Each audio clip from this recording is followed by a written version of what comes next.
Farmingdale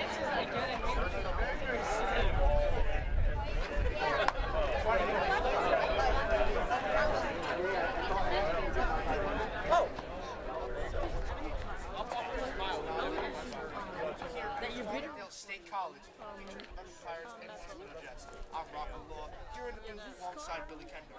What's up, Rocco? Today's going to be a great outer-league matchup between Mepham and East Meadow, supporting our veterans. Great day to play baseball, up to 60 degrees out today. Some nice weather. Yes, Billy, and both teams today going to get some guys in that don't usually play during the season, trying to get in everyone that, maybe they haven't seen pitching. But as we move to Mepham, so Mepham's head coach, Eric Passman, his first year as head coach, seeding last year's coach, Mr. Murphy. Assistant coach is James Dempsey, his first year as assistant coach. Their current record is 2-2-1. Last game, Liam Shannon hit the go-ahead double with one out in the bottom of the sixth inning, and Brendan Bouchan struck out 8-16 and allowed 2 hits in a complete game to lead MacArthur and Nassau A1. Shannon walked with the bases loaded to tie the score at 1 in the first. Mike Proyos struck out 7 over 6 and 1/3 innings for Mepham, as I felt it 2-1. Fell 2-1. MacArthur yesterday. That's got to be really harsh for Mepham. I mean, Proyos pitches a great game for them, going almost a complete game, and MacArthur just matches him with their ace on the bum, going 7 complete innings, only allowing 2 hits and striking out 16. That's ridiculous. It is, Billy. You know what? He did everything right. Couple bad breaks. He walked the first guy, and he gave up a shot to the other guy, and he scored the guy big double by MacArthur, and the guy was able to score, and they scored 2-1. So there's nothing really you could do right there. Pros pitched a great game yesterday. Well, for East Meadow, we have their head coach is John Marciante. Their current record is 2-3. Last game, Jack Pugliano went 4 for 5 with the triple and 2 RBIs. But Matt Pelcher for Calhoun went 3 for 4 and 2 RBIs. That led Calhoun to the victory. Dante DeMarco also hit a pinch hit 3-run homer in the top of the 7th, and Anthony DeAndre pitched 5 and 2/3 innings and struck out 5 during the win, as East Meadow fell to Calhoun 11-5. Billy McQuillan earned the loss in the series sweep loss to Calhoun. Billy, tough stretch for East Meadow. Coming off a Series 2-game sweep over Baldwin. Usually losing 3 straight games to a strong, dominant Calhoun game. Tonight they're really looking forward to starting a clean slate and getting back on track tonight. I feel that's the same thing for Mepham right now. They started out the season really strong, beating Southside 2 games in a row. But they fell to MacArthur. They won. I mean, they lost. They tied and they lost again. So this is a big game for them to regain their energy. It's definitely a momentum kickstarter for the Mepham Pirates. As you can see, many of the Mepham Pirates at bats have not been well. Mike Proyos leading the charge right now. He is batting currently a 421, and his on-base percentage is 450, and his 2 home runs really propelled him in the Southside series.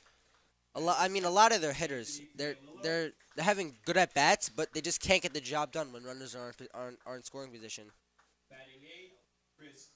Definitely. And you know what? Speaking of Michael Proyos, you have to mention that recently Proyos helped Mepham's football team into counties for the first time in a very long time. He recently committed to Seton Hill on an athletic scholarship to play quarterback for them next year. I mean, a lot of people on the Mepham baseball team were on the football team and had a great part in the run to the finals. Kenny Frank Keys played. He was one of the running backs. Proyos, of course, the quarterback. Hackliff was a great middle linebacker for them. Bowers was a great lineman. Hagar was a great linebacker, led the team in tackling. And Nick Manzello was also a running back. And as you said that, Billy, Kenny Frank Keys, James Hackliff, looking to get in. Also, Tom Bowers, Pinto, to get back on track. Charlie Murphy, Having a little bit of a slow start this season. My breakout Thomas player for the game Murphy. today is going to have to be Marco Baez. And tonight's umpires for the game are Kevin Bowler and John Hayes. And he worked hard enough to strengthen his body and become a huge asset to the starting rotation this year. I mean, I feel like he's going to get a hold of one tonight and be a big part of the game. Definitely, Billy. Of the color guard, Ladies and gentlemen, please rise and remove your hats for the march. And now, The color and for remain, the national anthem coming up right now. For the singing of the national anthem, sung by Johnny Gregoire. Colors are presented by the Lindenhurst High School Marine Corps JROTC, led by Cadet First Lieutenant Laguna.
National anthem sang by Anthony Moore at Saxon Middle School here in Patchogue, Long Island. That's just got to be a really emotional national anthem right there, as our veterans who protect our country every day get honored.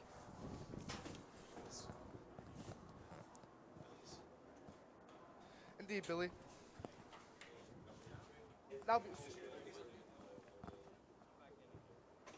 Now, Billy, before the break, we were discussing our breakout players of the game. You know, of East Meadow, really something that caught my eye as I interviewed Coach Marciante during the week was sophomore number 7, Daniel Molina. You know, he's already 11 for 20 with a 550 average, you know. Coach Marciante said he's a right-handed fielder. He volunteered to play the outfield and one of their best hitters so far. Sophomore left fielder has only played 5 games, including yesterday. He's currently 11 for 20 and 688% batting average. So far, he's been the best contact hitter. And he's very hard to strike out, and he hasn't struck out yet. He fouls off a lot of 2-strike pitches and tries to make something out of him. Coach Marciante says Molina has amazing confidence at the plate, even for a sophomore. I mean, my breakout player of the game today is going to have to be Billy McAdam. He's already committed to school, Stevenson College. He might only be 3 for 13 right now, but he has 18 RBIs. He's just a really good hitter at the plate, smooth swing, and he hits on the left side, which is very difficult for pitchers in high school now. I mean, gotta give it to him.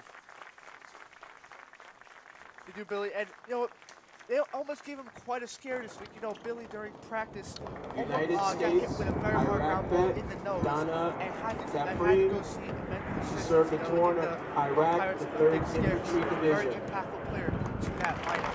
You know, if Billy had like that, one of their most impactful players would have definitely for sure been out for at least a few weeks. United States Marine Corps, Stacy Ann Also, Castro, Coach Iraq Passman also veteran, said he's attached just Marine one of the Wing, biggest leaders Squad on this team. 272, Always making as sure guys are crashed working hard and just giving their best effort to make sure this team can strive for a win. United States Marine Corps Corporal Joey Magdazon. You know, Billy, as we go down from Mepham, you know, a lot of things that Coach Passman said was that the best shooter was definitely Billy Begatum. So that already shows you confidence from the head coach that he has a very smooth glove defensively, and you know, they really count on him to make those hard defensive plays to get the errors. United States Tech 4 Tom Garvey, Vietnam vet, attached to 40th Artillery Sea Battery. I mean, also, we gave Coach Passman a quiz this weekend, you know. He said one of his his best overall players is Johnny Macchio. United States Vietnam veteran Jim O'Neill, combat engineer, Jim's unit, And as you rescue see troops the were in danger of being veterans being overrun. announced today, Jim salute received to our U.S. Army heroes Medical announced Favor. up here in the booth. You know, very special moment for these veterans as they've been honored for their dedicated military service for our And country. lastly, Mr. Robert Clapper. I mean, as we just said, Gianni Macchio is a great overall player. I mean, when we asked him about him, Coach said, Gianni's a 5-tool baseball player. He always knows what to do and how to do it. At the plate, his swing is very smooth. Look for him to drive the ball through the outfield gaps for extra base hits. If he can reach the base path, he can also do some serious damage with his speed. As you said it right there, Billy, you know, John Macchio is very fast, so he can very cover a lot of depth and ground. And here come the veterans honor today throughout the ceremonial first pitches of the game.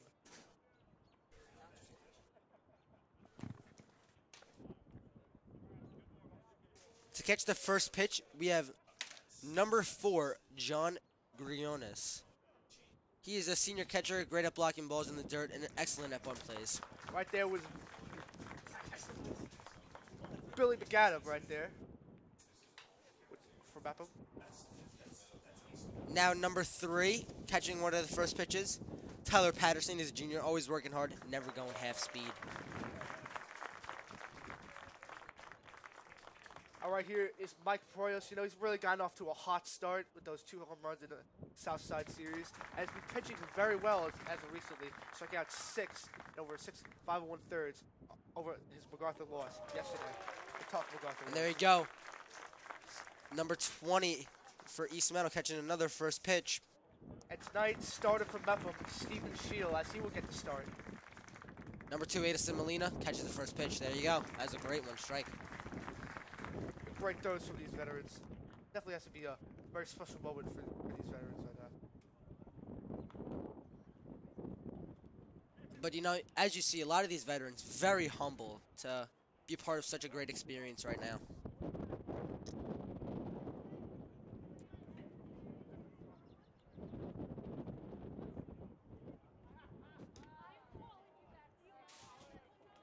Rocco, what's going on right now with both teams?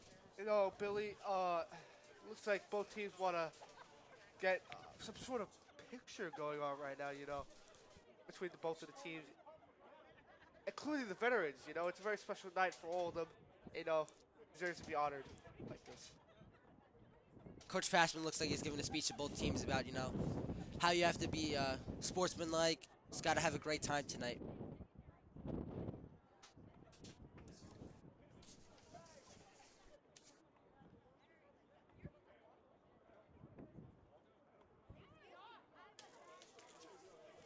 You know, Billy, one of Coach Passman's goals this season that he talked about in the video is that they always want to make the playoffs. And this year, they just really want to develop their young players for the future to compete in the coming years.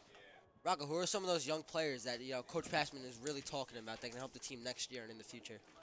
Billy, I think some of those players has to be, Adelson Molina, sophomore. He has a very strong bat. Great catcher, very strong arm, can throw out tons of runners going for second to steal that bag. And also, you can't forget Kenny Franchiso, the shortstop coming up this year. He's also a sophomore. They're going to have some of these kids, including Matt Haggai, big power bat, for the coming years, I mean, and it always starts with that. They just try to develop these young players so that they will be ready for the coming years, so that they will be able to make it to the playoffs. What a great moment right here as we see it. Both teams get together with the veterans to take a nice group photo.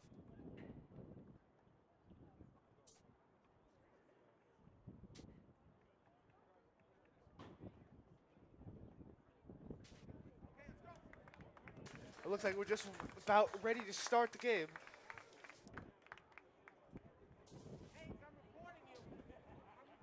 So Billy, who do you think is the key spotlight to see tonight? Please give a nice round of applause for our veterans who served our great country. Billy, tonight's a special night. So who do you think is some of those key players you want to see tonight? Tonight, I really just want to see a couple of the kids who don't really get in as much to just play their best, have fun, and have a great game. Like for Mepham, I want to see Kyle Bowers really get a hold of one, maybe take it over the fence. Right, Billy, and Serbia's night for that. And look at how nice the weather is out tonight. What a beautiful night for some Friday night baseball here at Farmingdale State College. As the Pirates take the field.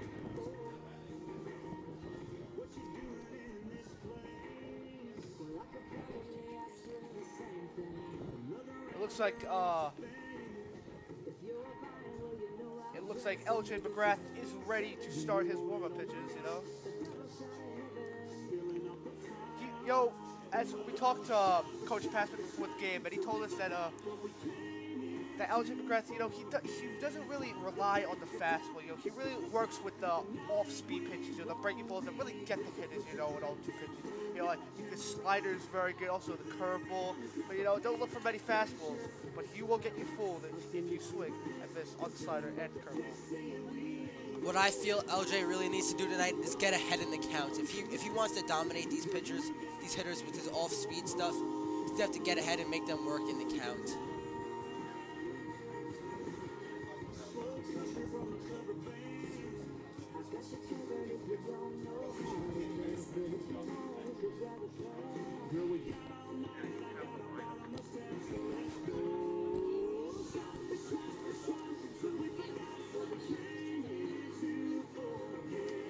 Looks like a very tight. Looks like a lot of people came out tonight to see this game.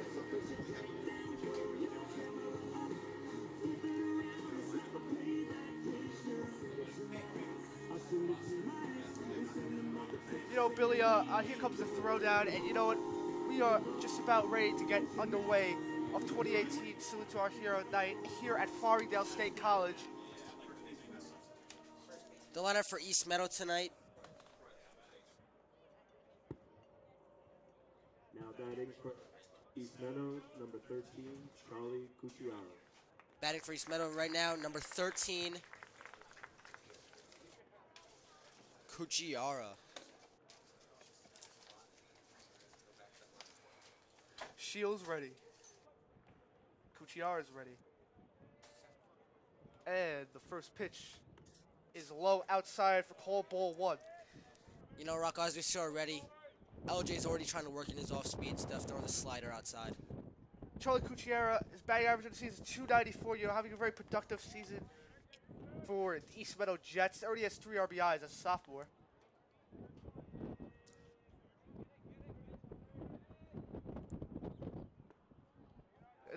McGrath doesn't get the call there. Calls counts 2-0. McGrath really needs to just go after the hitter right now as he's down 3-0. He's trying to paint the black way too much right here. And on 4 straight pitches, he walks Cucciaro. And that will be East Meadow's first base runner of the night. Now batting number 11, Matthew McKay. And a 2-batter now coming in is Matthew McKay.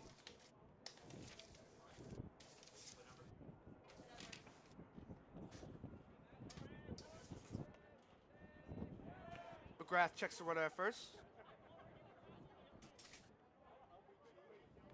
You know, number 13, Charles Cucciar, he's a lethal weapon on the base path. You know, he can really showcase his speed right here. There you go. And finally, McGrath gets the call and is called for a strike. The count is 1-1.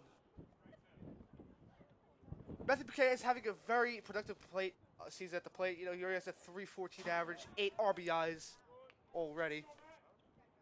Good pickoff move there by McGrath, trying to keep him close to the bag. Coach Marciante says that Matthew McKay is an excellent defensive third baseman. He's also a relief pitcher. He's kind of their closer and top reliever from last year. He had an ankle injury and hasn't played yet this. And a line drive base hit up the middle. And 2 runners aboard for East Meadow, first and second, no one out in the top of the first. Good piece of hitting right there from McKay, you know. Sees the low and outside pitch. Good job by McGrath, though. Good placing. But, you know, McKay has the better time hitting. Right up the middle. And let's meet the Pirates' defensive set. In left field starting is Chris Lulick. In center, Anthony Paolillo. In right field, Gianni Macchio. At third, Kyle Bowers. At shortstop, the leader and captain, Billy McAdam.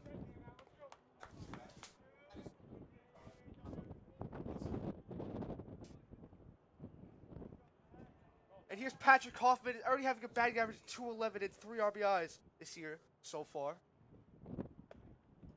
Good job by LJ there. Get ahead in the count with the runners on. McGrath gets called, and the count is now 1-1.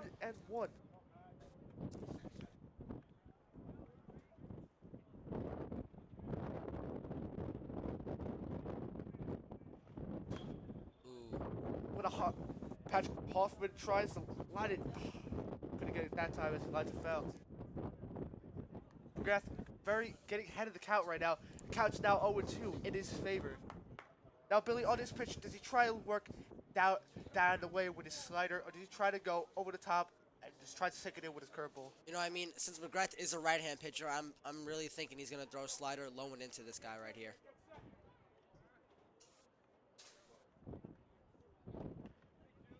McGrath's trying to get out of the jam right here. He's first and second, no one out. The pitch. Good pitch.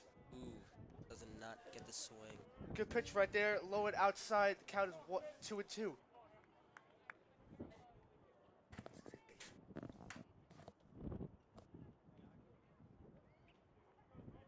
McGrath checks Cucciar at second. He delivers. It looks like McKay gets it off the foot right there. That had to hurt, but it was called foul. No, I mean, if I was him in that situation, I mean, I wouldn't really stay in the box. I would sprint down the first base, hustle down the line just in case, you know, I didn't really see it hit my foot. You know, Billy, that was a very good pitch by McGrath. You know, he tried to go inside with the curveball, and you know what? McKay was totally fooled and very early on that pitch. He delivers. That's a hard line drive deep to right field. Macchio will not get that. That is going to bring in 2 runs for East Meadow. He goes all the way to the wall. McKay rounding towards third. He will get up there with a stand-up triple to lead the game. And East Meadow has its 2 runs aboard in the first inning as they lead 2-0. That was just a great piece of hitting by Hoffman right there. Takes a low and in fastball and turns on that thing. Now batting number 15, Billy McCullough. You know, Billy, that was a nice at-bat for Matthew McKay. You know, saw many off speed. That's all he threw. I mean, Hoffman, that's all McGrath threw, and he finally showed the fastball. He was right on it, and he took it deep to right field, and Macchio could not get it, and he got a stand-up triple. I mean, McGrath looks a little rattled right now. I mean, already lets up 2 runs in the first inning. Man on third, he has 0 outs to work with. You know, gotta hit the strike zone. Billy McQuillan up at bat, has a 148 average on the season, 1 run. According to coach, I mean, Billy could be a really big power hitter at certain times in the season. And the line drive up the middle. McAdam unable to get it. And that will be an RBI for McQuillan as Hoffman scores 3-0 East Meadow at the top of the first. No one out. McGrath already having some trouble right now in the top of the first. You know, I mean, McGrath really has to be a smart pitcher right here and try to get a double play, make him roll over. There you go. This way, hit the spot. Right there, pounding it in the zone is McGrath with the fastball. Count is 1-1.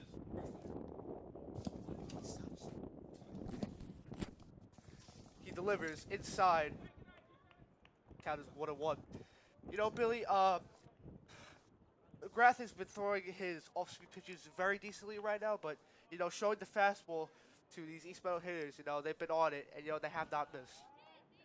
Danny Majkowski for East Meadow is up at bat, the senior. Smart play right there by LJ. Pick him off. Try to pick over a little bit. McGrath delivers. Inside, count is 2-1. You know, Billy, what do you think has been, you know, going wrong for McGrath so far in the first inning? I mean, he's really just fallen. He's letting the hitters take advantage in the count. He's going down 2-0, and he's trying to work his way back in the count by throwing good pitches to the hitters, and they're taking advantage of it. Good hack right there by Majkowski as it lines in foul. Count is 2-2.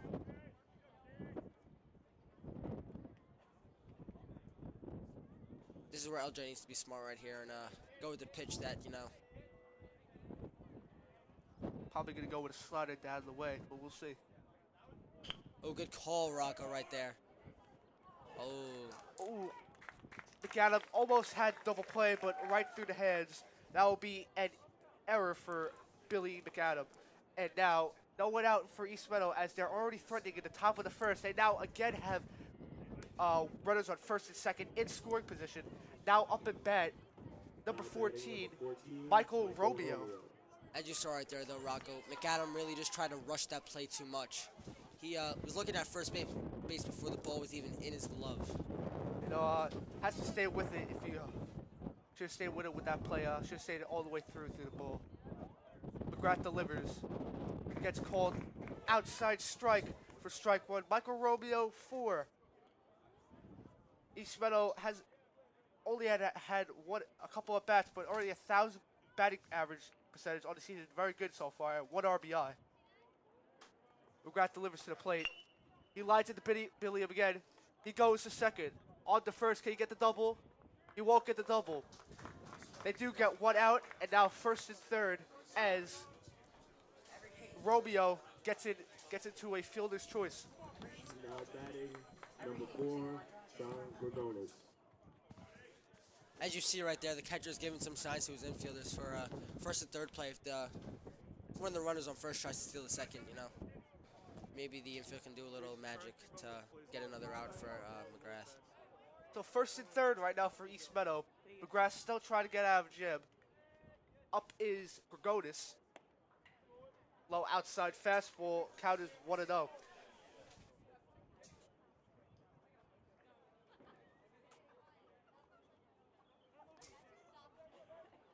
I think LJ has settled down, though, through the course of this inning, you know. Ooh, good piece of hitting right there. Way to open up the hole by the runner. Romeo with a nice line drive up the left field side. And now, Gordonis, my mistake. And now East Meadow has first and second again with one out. Now up already East Meadow 4-0, Billy. You know, what do you think Mepham has to find later this inning at the bottom?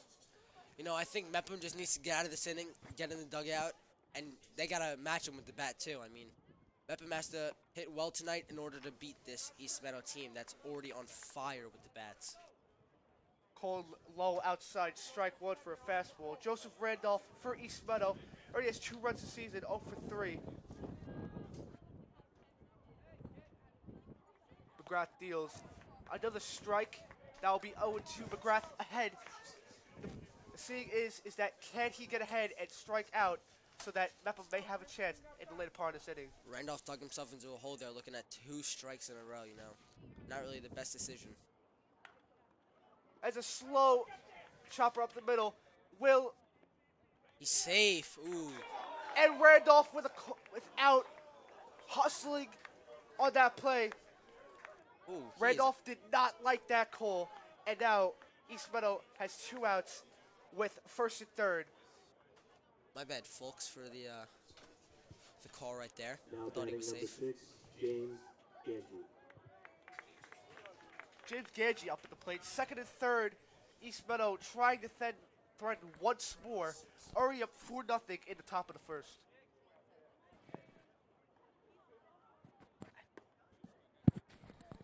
There's a called outside strike for strike 1.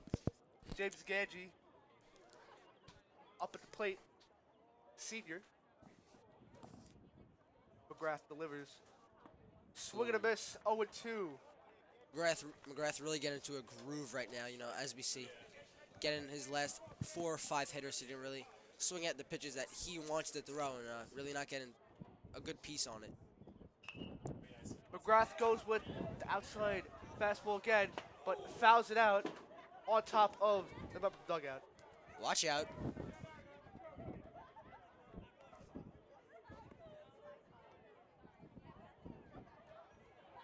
You know, Billy, what do you think McGrath has to find in this at-bat right now? Already ahead, 0-2. I mean, he is up 0-2, so, you know, he has to be really smart right now. That was a nice pitch by McGrath. Looks like he went to the inside curveball, but didn't get the call right there, so the count is now 1-2. I mean, that was a good pitch, changing the level of the ball right there. Ooh, good pitch. And swing and a miss to end the inning. Ganji strikes out, but the damage has already been done as East Meadow scores 4 runs at the top of the inning, heading into the bottom of the first. Coach Dempsey doing a great job right now, giving his players a pep talk, trying to hype them up a little bit so, you know, they can get back at East Meadow with the bats. You know, Billy, the key thing right now is to not get ahead of yourselves, you know, still a long night ahead. You know, it's still very early, you know, try to get a motivation heading into the bottom of this inning. As East Meadow has scored 4 runs on 4 hits in the top of the first. The Pirates really need to keep their heads up right now, you know. Don't put their heads down and sulk just because they're down 4-0 in the first inning. They need to come back stronger than ever and try to give themselves a shot in this game.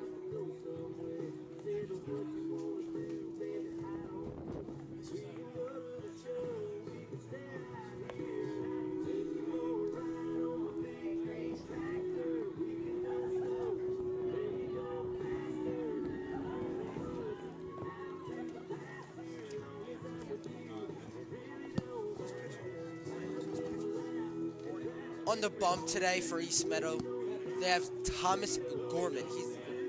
He's a senior right-handed relief pitcher.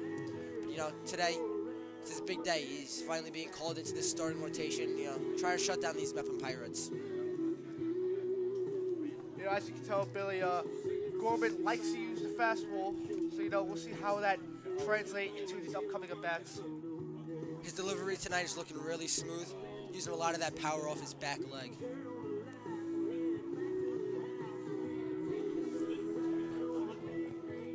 Throw down to second.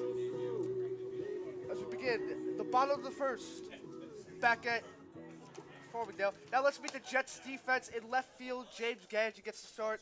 In center field, Michael Romeo. In right field, Danny Machikowski. In third base, Matthew McKay. At second base, Joe Randolph. At second base, Cucciaro. At first base, Patrick Hoffman. Pagonis catching, and on the mound, Thomas Gorman. Gorman's ready, facing Gianni Macchio. Ooh. High fastball, almost hit Macchio that time. No, as Coach Passman said, Johnny really has a really smooth swing. He deals, and a high pop-up to the right field side. It's staying in play.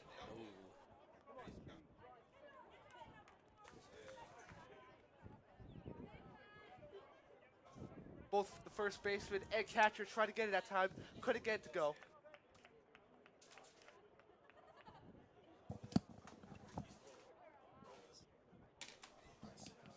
You know, Pagonis tried to get it that time, as well as Patrick Hoffman, but, you know, couldn't get it to go. Gianni Macchio, 44-71 in the season, as he fouls that one back into the seats. Heads up. And Gianni Macchio's already down 0-2 as, he's already had a productive season. 7 RBIs. Johnny has to watch for the off-speed pitch right here. Stay back, try to drive it up the middle. He deals. Inside, count is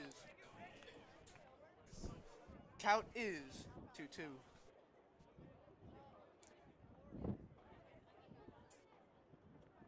He deals a high drive to left field, but that would go out of play. Billy Macchio definitely got the barrel on that one. Just a tiny bit early. Just a tiny bit off of that one. If he was a little bit stayed back with that one, he could have driven it to left field, in the gap as a hard line drive. But here we go, as the count is again 2-2. He knew the off speed was coming, but he was just still early. Gorman delivers. He fouls another one back out of play, and the count now is still 2-2. Great at bat here by Macchio, really making Gorman work. Yeah, you said it right there, Billy. Gorman's really trying to get Macchio to chase. As he throws a high fastball, and the count now is full.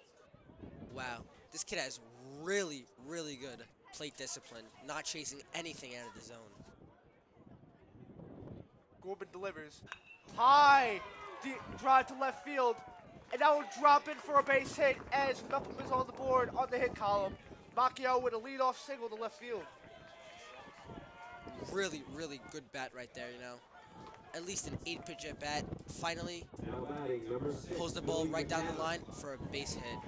Billy, you said it right there. A great at bat. Fouled things off. Finally got the pitch he would drive, and he drove it all the way to left field. What a great at bat for the junior. Now up at bat, Billy McAdam, the senior captain, and that ball is high for 1-0. As we talked to Coach Passman, he said that Billy McAdam is really the leader of this team, has a great defensive, smooth glove, can do great things defensively, We'll try to do something here at his bat. And another high outside fastball. The count now is 2-0 as Gorman trying to paint the corners right there. Yeah, Rocco, if I was you, I would really watch Macchio on first base. He has the speed to steal that bag in a quick second. Gorman's really got to pay attention to Macchio. Gorman delivers. Low outside, doesn't get the call there, 3-0. Billy, what do you think has to go through the mind of Coach Dembski right now? Do you give the green light if it's Billy McAdams, if it's his fastball to drive, or do you just let it go? You're down 4 runs right now. There's no need to pop up or anything. I'm taking right here. Right there, a smart move by Billy, really inside, but he got the call. Count now is 3-1. McAdams looking for a pitch to drive. Gorman checks, he delivers a high pop-up to right field. Machkowski is there with a diving play, and he makes the first out of the night for the East Meadow Jets. Really good communication right there from the right fielder and second baseman, Right in between them, but he got it. Now batting, number 10, Mike Proyos. Now up the senior, Mike Proyos. He's been off to a hot start, in the first series against Southside, had 2 home runs, pitched very well. Recently had 6 strikeouts over 5 1/3 innings against MacArthur in the loss, and a tough loss. Already batting .421 in the season, leading the Pirates to 2 home runs and 6 RBIs. He takes a high fastball for ball 1.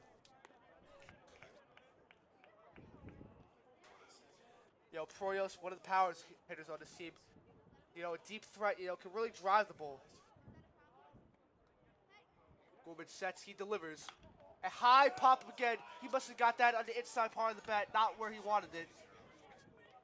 Oh, drop. Carl Cucchiero with the unmistaken error. What a bat. Could not tell right there, the wind's really been affecting their play tonight. A high pop of Cucchiero could not get a hold of that one, and that would be a E for the second baseman. Now batting number 2, E3 for the second baseman. Again, as I said, Macchio always knowing what to do. Sees the ball drop and hustles his way right down to second base. And the DH tonight, the cleanup hitter, Sean Wilderman, up at bat. He gets called inside strike 1. Good take for him right there. Really not his pitch on the inner half. You know, Brendan, Billy, what do you think that Mepham really has to focus on right now? You know, they're down 4 runs already. You know, what do you think they have to focus? And that's a hard line drive up the middle. Both shortstop get going. Dembski will allow calls for Gianni Macchia to go home, and he will score. That will be an RBI single up the middle for the cleanup hitter, Sean Wilderman. And for the first time tonight, Mepham Pirates are up on the board. That ball literally snuck right through the shortstop and second baseman's glove to get it right up the middle for Macchio to score. You know, Billy, that was a little bit of a difficult play, but not really a lot of communication right there, as it, just went past both of them, right through the screens. Mepham's doing a great job fighting back 4-1, only 1 out, and they have 2 runners on. Up at bat, Matt Corbett, first year on varsity. That will be a Cole Bowl. Good pitch right there for Gorman. Get ahead in the count.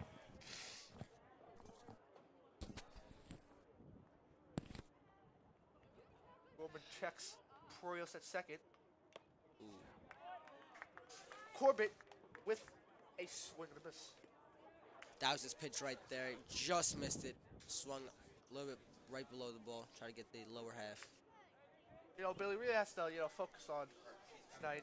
You know, try to keep the head in, drive the center field. Low and away, outside fastball. That will be a count of 1-2. Really good thinking from the pitcher Gorman right there. He knows he's up 0-2 in the count and just tries to make number 9 chase. Gorman really trying to paint that outside corner, but Corbett not giving in. He delivers. High outside fastball. Count now is 2-2. I mean, if I'm the pitcher right here, I do not want to lose him, so, I'm going right after him right here. I don't want it to go to a 3-2 count where anything can happen. The key here is for Gorman to strike this batter out and move on to the next one. As Proyos gets the seal side, he slides, and that will be a stolen base for both Wilderman and Proyos. First stolen bases of the night, and now, as Corbett got the strikeout right there, there will be 2 outs with Steven Shield up at bat, trying to do something with runners in scoring position for Mepham, down 4-1. Base hit right here scores 2 with the way Mepham's been so aggressive on the base path.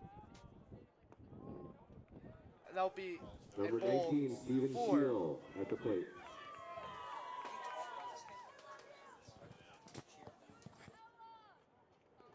Gorman delivers. A nice off speed there, but Steven Shield didn't go for it. Count now is 2-0.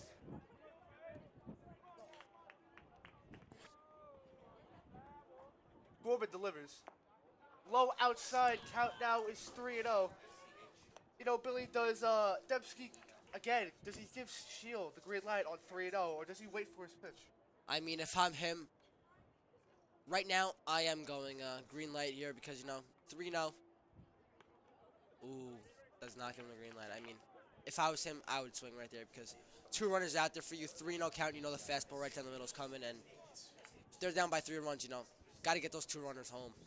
Gorman delivers. 3-1 inside pitch, but Shield fouls it off the left side.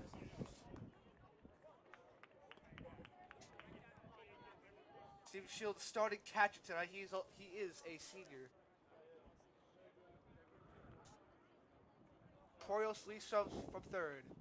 Wilderman off second. Gorman delivers. Swing and a miss, but that will be a foul ball. Just got off the tip right there. Could have been a huge strikeout right there, but saves himself, and he gets another pitch. He's staying alive. Full count. I'm feeling a base hit right up the middle right here. Staying back on an off-speed pitch. There's a liner to third base. And that will be... He is safe! That will be safe as it was a grounder right to third to Matthew McKay. Bobbled it, couldn't get to go, and Steve Shield beat out the throw with 2 outs. Now batting, scores a number run. 15, Now, Anthony East Meadow's Paolo. up only 4-2 in the top of the first, as some costly errors have costed 2 unearned runs in the bottom of the first for East Meadow. Rocco, that is some great hustle right there. Great hustle right there too by Shield. Didn't give up on the play. And now up at bat, Anthony Paolillo, the junior, who start in center field. The pitch is a liner right to third by McKay. He doesn't miss that time to end the inning. Hard line drive. 2 runs scored from the Pirates at the bottom of the inning to come back. East Meadow's up 4-2 as we head to the top of the second. Great reaction time right there from the third baseman.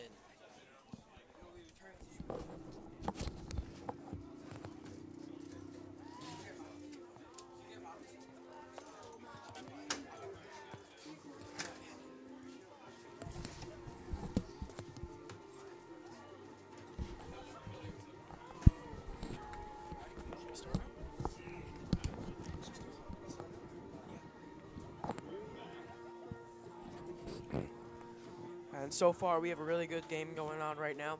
4-2 East Meadow over Mepham as we head to the top of the second inning. I'm Casey Farr, and I'm joined by Ryan Kender. Hello, Casey. So, Ryan, it's been a long first inning. What do you think Mepham has to do in order to keep the runs down? I think they got to keep throwing strikes and let the fielders make plays. Okay. For East Meadow, it's going to be the top 3 hitters in the lineup to bat, which will be Kuchiyar, McKay, and Hoffman.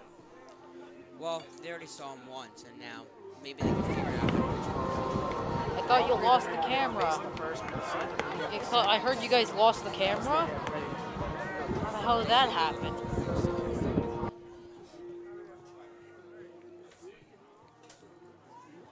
now stepping up to the plate is second baseman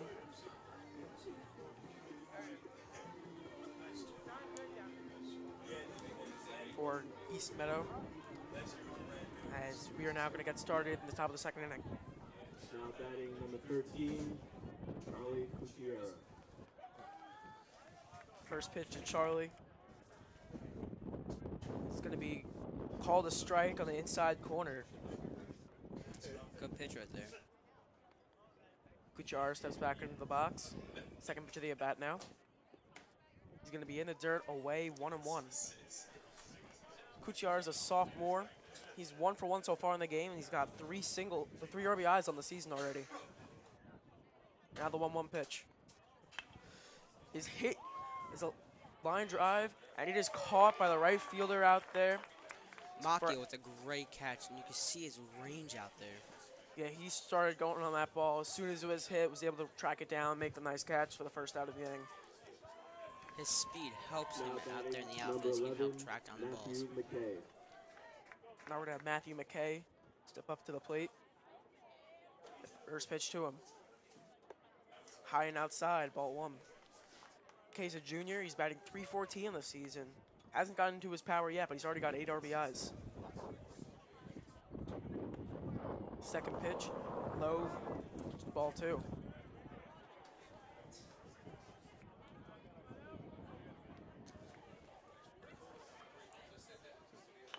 .2-0 pitch, grounded foul on the third base line. Ryan, if McGrath keeps on throwing this many pitches, he's going to be out by the time the fourth inning comes around. What do you think he's got to do better in these at-bats? Well, he's got to keep doing what he's doing right now, throwing strikes. There's nothing else to say. That is a high fly ball out to right field. Macchio makes the catch for out number 2. He's getting some work in this inning. The ball seems to be attracted to Macchio right now. Right now stepping up to the plate, first baseman for East Meadow, Patrick Hoffman. He's already got a triple. On the game. And the first pitch to him is low and outside, ball 1. He's batting third for a reason. You should see his power last at bat, bombing it over right field, his head. It's quick 2 RBIs for him. Second pitch is grounded out to the second baseman. He's going to make the throw, and that will be a quick 1-2-3 inning for McGrath. Okay, McGrath really needed that to help him get through the game longer without wasting so many pitches. And here we have in the bullpen, number 11, Matt Haggai warming up.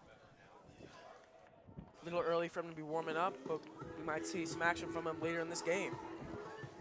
Going to the bottom of the second, it's 4-2 Mepham. East Meadow with 4 hits and 2 errors. Mepham with 2 hits and 1 error.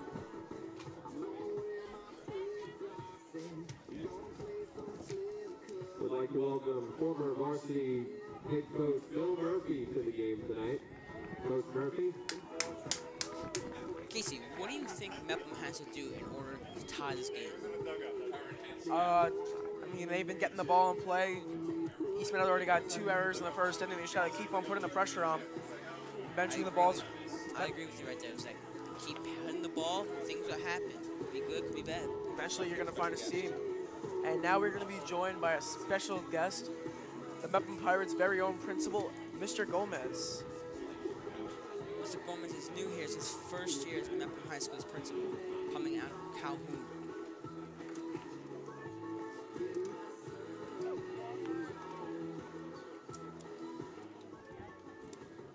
So thank you very much for joining us, Mr. Gomez.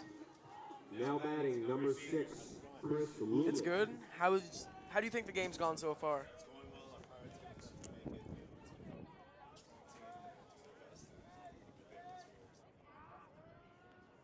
Are there any of these students that you see on the field now that maybe you've seen in the principal's office? They're all good kids. Overall, these are great athletes, and they're best academically, athletically, and they're very, very disciplined. Student athletes is all you can ask for right now.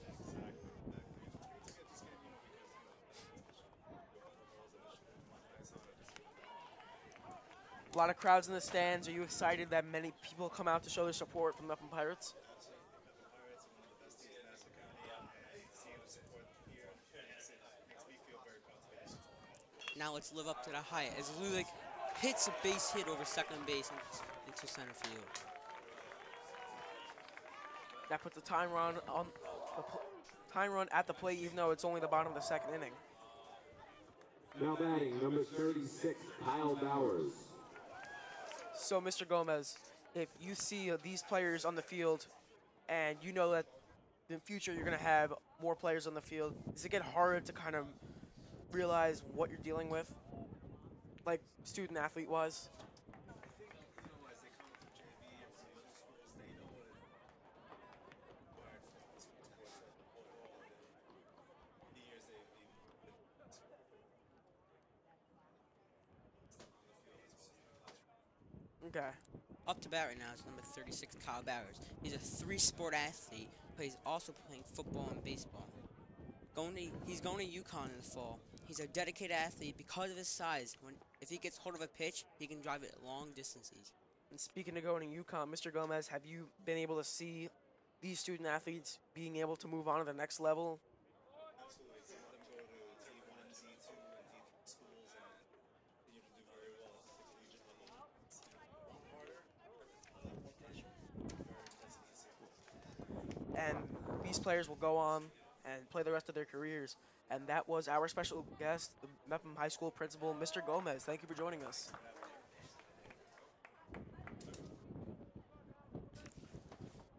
2-2 count here for Kyle Bowers.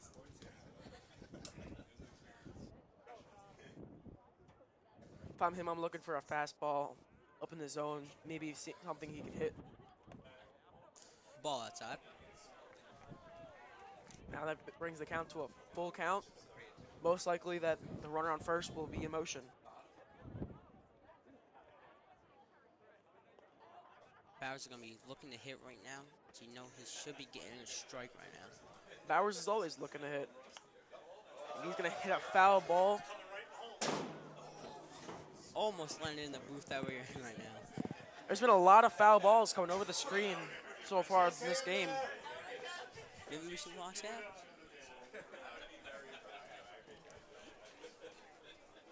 Once again, the 3-2 pitch to Kyle Bowers. It's hit right back to Gorman. He's going to pick it up, throw to first base, and barely able to get Bowers out. And it's going to be Lulick moving over to second base. Gorman right there with the great play. Stay with it and get Bowers out of first. Now we're at the... Now batting number 8, L.J. McGrath. Now batting is pitcher L.J. McGrath, number 8. Looking to help his own cause right here by driving in that run on second. And he's going to swing and a miss at a fastball low in the zone for strike one. He's really got to be thinking that he should be able to get his team closer. L.J. McGrath is a great utility player, and he's a great hitter and defender. He does whatever you tell him to do. And that one is hit high in the air to deep left field, but it is caught, and that will be the second out of the inning. And now we return to the top of the order at number 7, Gianni Macchio, who walked his first time up. A play made by Machkowski out there, just being able to read the ball in this dark night. Number 7, Gianni Macchio. Macchio's 1 for 1 in the game already with a single, and then he ended up coming around to score.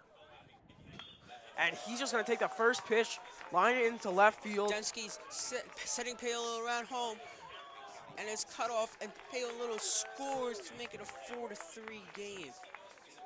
Macchio with a good single for an RBI over the third baseman's head. Now batting, number 2 for 2. There's a reason he's at the top of the lineup. He's just going to get on base.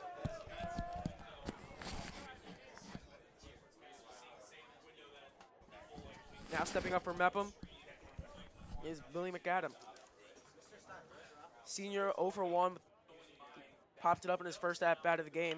And he's going to take the first pitch, but grounded it out to the second baseman, and that will retire the side here for Mepham in the bottom of the second. They were able to get a run. The game is now 4-3.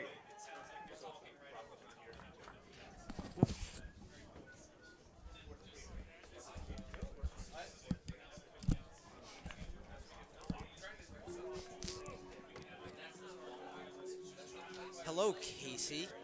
Hello. Now I'm joined by the other Kender, who you heard before, Billy. Hello, Casey. How are you? I'm good. How are you? I'm doing well.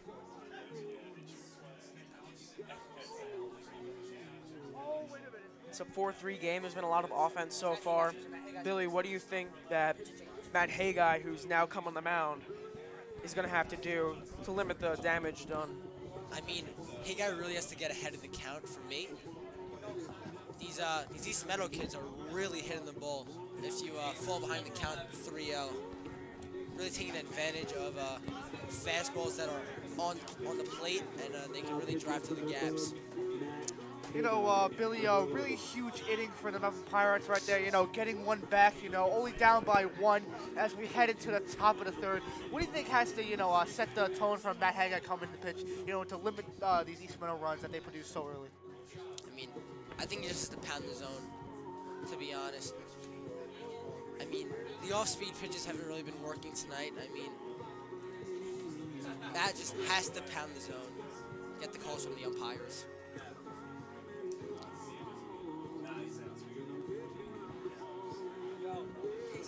Right on the second as we're ready to go, and Matt Haggai stepping up to the mound in relief in the top of the third as he will face number 15.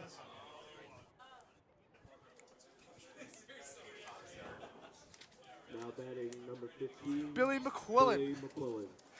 I mean, Quillen is their fourth hitter, looking to maybe start the inning off with a bang.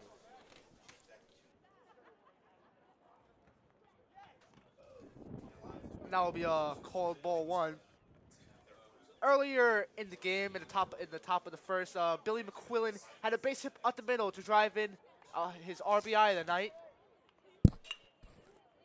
That led to a 4-run inning as a ground ball right to Billy McGowan took it himself, and that'll be a 1 out as Billy McQuillan gets a ground out.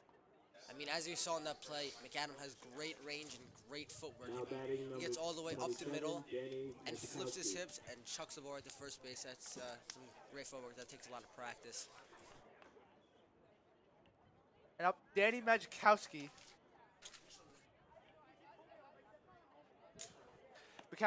Machkowski reached on an error in the top of the first in East Meadow's 4-1 first inning. And then was called out at second. Machkowski looking to do some work as that is a called strike 1. That was a heater outside. Hey guys, throwing really hard, so you know it's really important for the East Meadow hitters to get back in the box and try to drive the ball opposite field. That was a hard hit, but right to Billy McGowan. He throws across the diamond, and that will be the second out of the inning. Really great inning for the Mepham defense right here, as McAdam really gets his confidence back as he makes 2 really nice plays in a row. You know, the key is right now that we talked about in the first inning from Mepham was that the motivation can't stop. Down 4-0. They kept chipping away. Getting 2 in the bottom first and 1 in the bottom second. They've been doing a great job at bouncing back after letting up 4 runs in the top of the first. Again, Hagar really being a really smart pitcher this inning, letting the East Meadow hitters just get a piece of the ball and let the 8 guys behind him make the plays. Right there, Matt trying to do a little bit too much there, trying to throw a little bit too hard, way outside for ball 2. Michael Romeo up at bat. He is 0 for 1 tonight. There's a liner, but right through the glove of third baseman Kyle Bowers. That will be Romeo's first hit of the night, as he is 1 for 2. That ball really ate Bowers up. I mean, if I was him, I would have stayed on my feet, got in front of the ball, and Now batting number 4, chucked a missile right to first base. You're right there, Billy.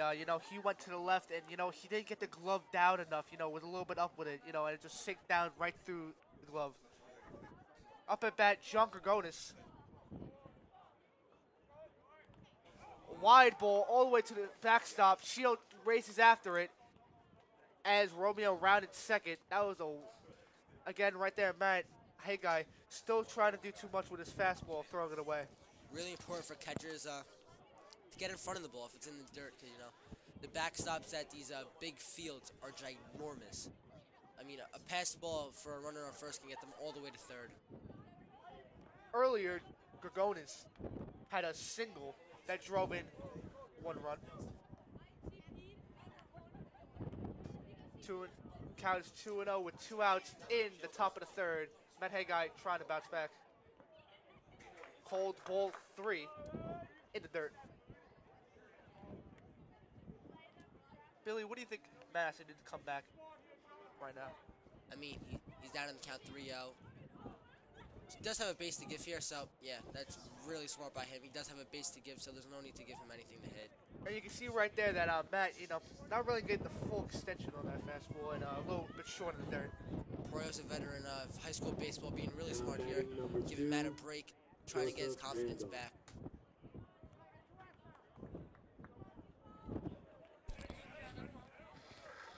Joseph Randolph up at bat.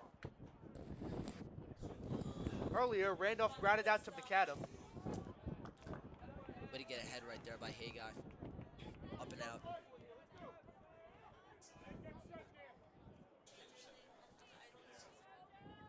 Gregonis leads off second.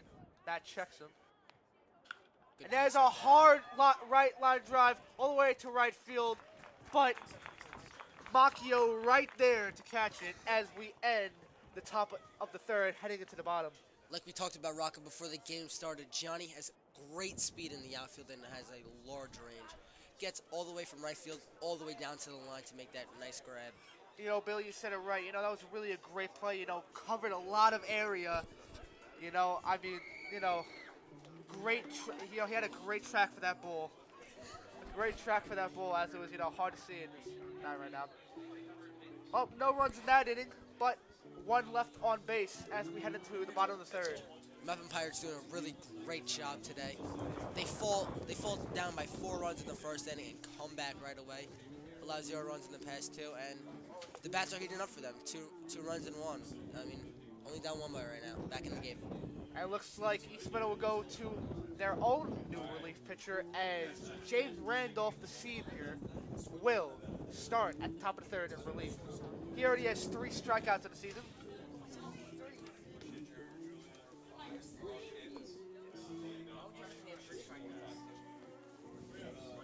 As a hitter. Billy, you can already see the errors have done some factors in this game. In the bottom of the first, Mepham scored 2 runs on 2 errors that would have been prevented if those errors had been, caught. I agree with you there, Rocco. I mean, errors are always a crucial part in the game, You're just allowing runners to get on for free almost.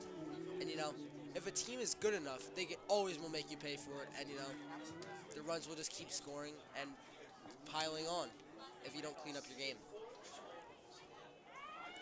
You said it right there. It's always a crucial part. It's always a crucial part in games. especially in the later halves, because errors can always mess up your mental game. Especially your own deliveries. Whatever you try to do to fix yourself. Your motivation during the game.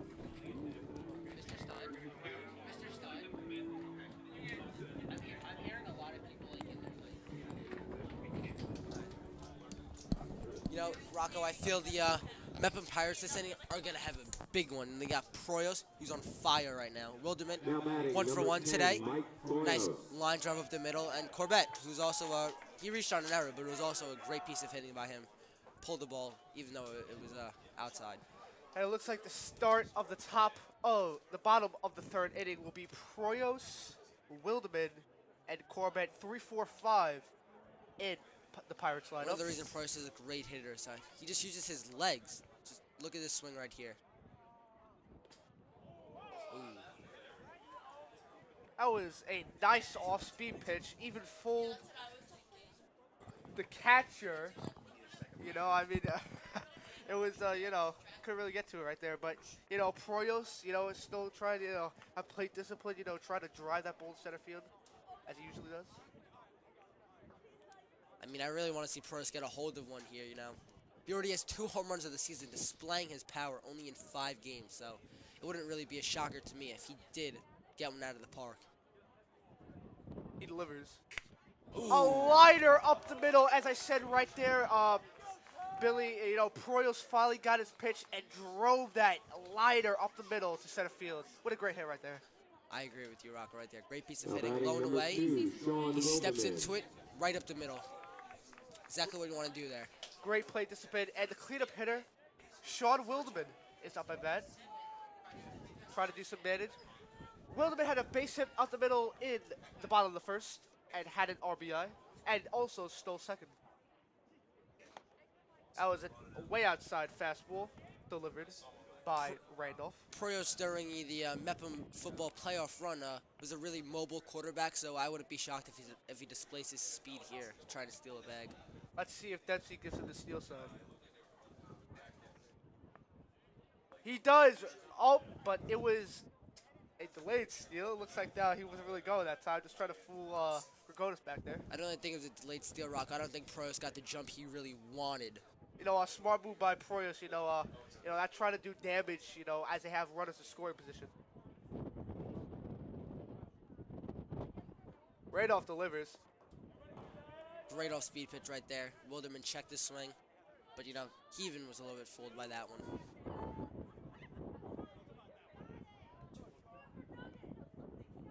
Billy, what do you think that James Randolph has to really do to strike out Wilderman right here? For him, a strikeout would be really big right here, but a double play will even be bigger. It's really known as the pitcher's best friend. Great pitch right there by him, Wilderman, Randolph really trying to back Wilderman off of his own plate and try to get the ground ball right here. Randolph really tried to pound the zone right there. Inside fastball. Wilderman wasn't looking for that, looking for the outside. He delivers. Great off speed. And Proyos will steal second easily and round second. Again, like I said, if the catcher really doesn't keep the ball in front of them, one of the runners who has enough speed can steal second and third on one pitch. And Proyos' athletic ability, ball in the dirt, quickly read that it was in dirt, and just stole second, out of pure instinct. It just comes to that as a senior, a senior leading this group. I agree with that, Rocco.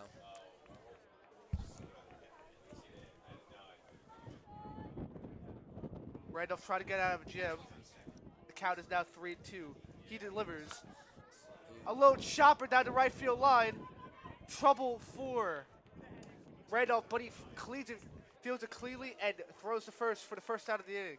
Rocco, though, a lot of people don't realize this, but that's actually a good piece of hitting for Wilderman. He goes opposite field and allows Proyos to advance to third base. It was, and he tried to fire off a hard breaking ball pitch that he knew would be called for a strike. Just trying to move the runner over, doing as much as he can to tie this game up. Now up, Corbett. He swings and misses. Good pitch right there. started him off with a breaking ball. You really don't really see that, but that was a very smart pitch by the pitcher. Corbett struck out earlier. Randolph tries to go outside. Count is 1-1.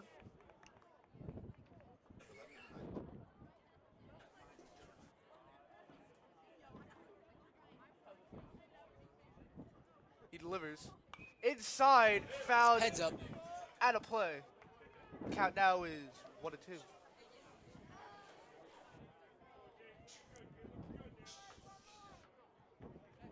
Billy, I think Randolph really wants to get that inside heater that he loves to throw, you know, try to get that strikeout right now. Instead, he goes to the high curveball, but the count now is 2-2.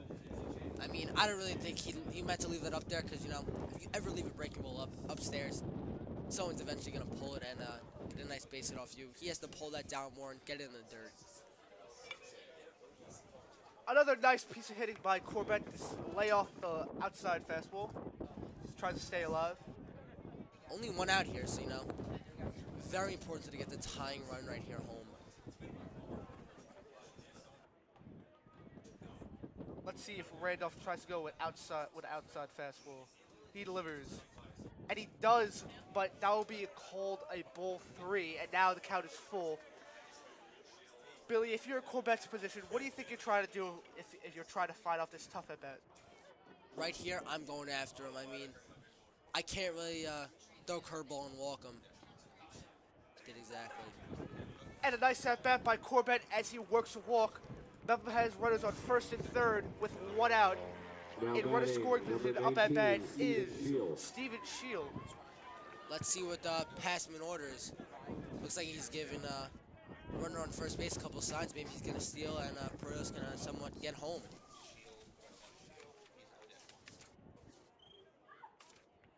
Catcher giving signs to his infield right here. Calling for a first and third play. If you're Dembski, Billy, do you send Corbett and try and make a throw so that Pereira's will still home? If I'm Dembski right now, I'm telling my runner to steal, but stop halfway to get into a rundown. It looks like he's going for it, and ooh, ball gets through. The ball will get through as Grigonis makes a wild throw to center field. The ball game is now tied as an error by Grigonis on a set steal by Dembski to Corbett. As Pereira scores on the throw, the score is now tied. Rocco, I don't think that was a bad throw by the catcher. I'm blaming that one on the infield. I mean, he made it right on the bag, but, you know, the runners had terrible communication and didn't even cover the bag. You're right, Billy. It's a big swing and a miss by Steven Shield.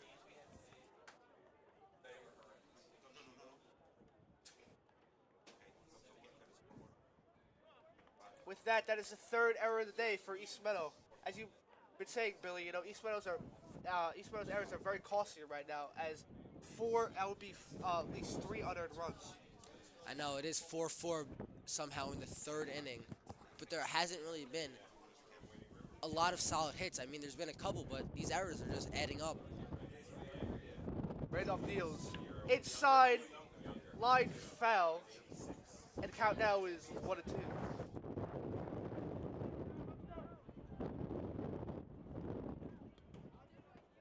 Shield trying to fight off.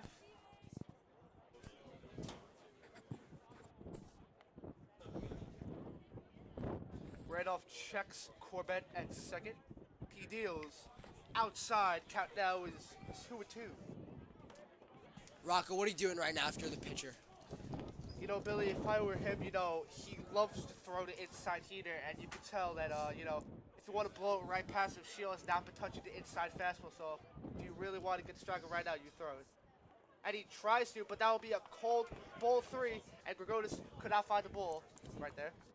This is a great at-bat right now that just Anthony Palillo needs to come through.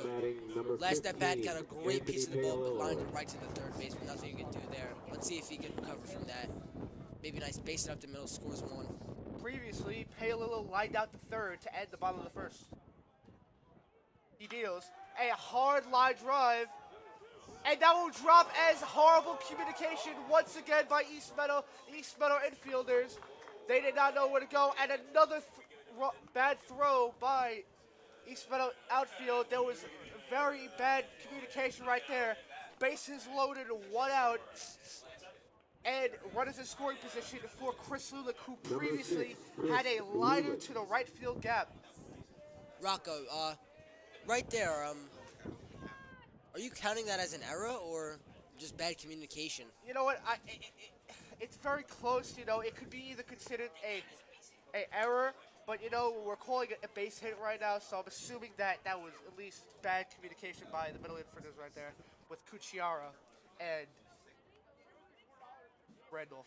Another thing I'm confused by, Rocco. If you're the umpire, are you calling that an infield fly rule, or are you letting that go?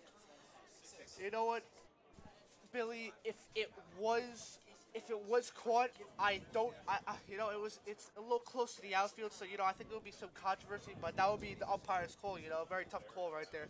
You would call it infield fly if you caught it. Randolph tries to go outside again. Good idea by the catcher right there, but really just didn't throw it. I mean, if he did throw it, he might have had a chance. Yeah, you can never tell, Billy. In these type of situations, it's very close. You always have to get it as close as you can. Randolph deals to Lulick. Gets a cold strike. So that was a bit upstairs on the off-speed pitch. I don't know if I would have called that a strike. That was a good pitch by Randolph, trying to paint the upstairs corner for a fastball. He will deal again in a 3-1 count. He deals. Inside again, trying to go with off speed to Lulick, but he grabs that foul, and the count now is full with bases loaded. As we see in the bullpen, Jeffrey Gramlich. He's a senior coach. He's a left-handed pitcher. Another guy you'll see Friday night. He's a much improved left-handed pitcher. He can come in and throw strikes. He's really tough against lefty. He's kind of got a jerky motion. If there's a tough lefty to get out, or a couple lefties in a row in the lineup, coach would go with Jeff. And right there, Billy, Randolph couldn't get it done with a full count, and now he walked in and run. Now Mepham has its first lead of the game, leading 5-4 in the bottom of the third. Delivers to Bowers outside.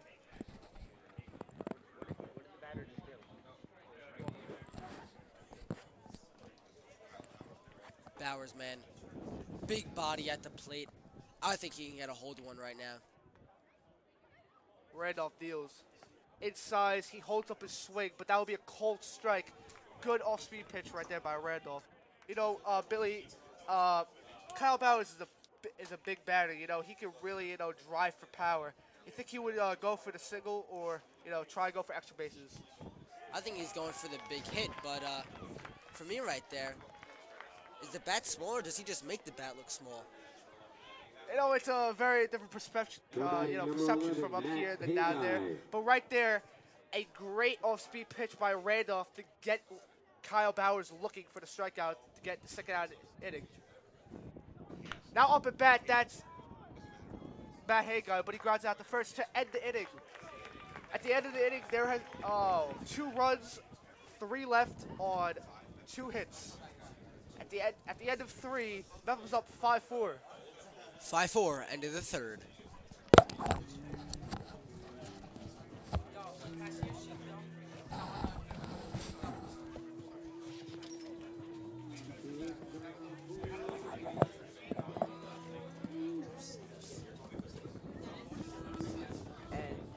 This will be the top of the 4th inning as Ryan is back on my fellow partner Casey. As Mepham is leading 5-4 against East Meadow. They both have 5 hits, and East Meadow with 3 errors, with Mepham with 1. Casey, how do you think Mepham feels after being down early, they're coming back and took the lead? I mean, they've scored in every single inning that they've played in so far. They've been getting hits and being able to move up base runners, and they've just had a great time at the plate. It sure looks like it. And now let's see if Matt Hagar can make it another 1-2-3 inning to get the Mepham Pirates back to hitting. He got a 1-2-3 inning in the last inning, hoping that he can do it again.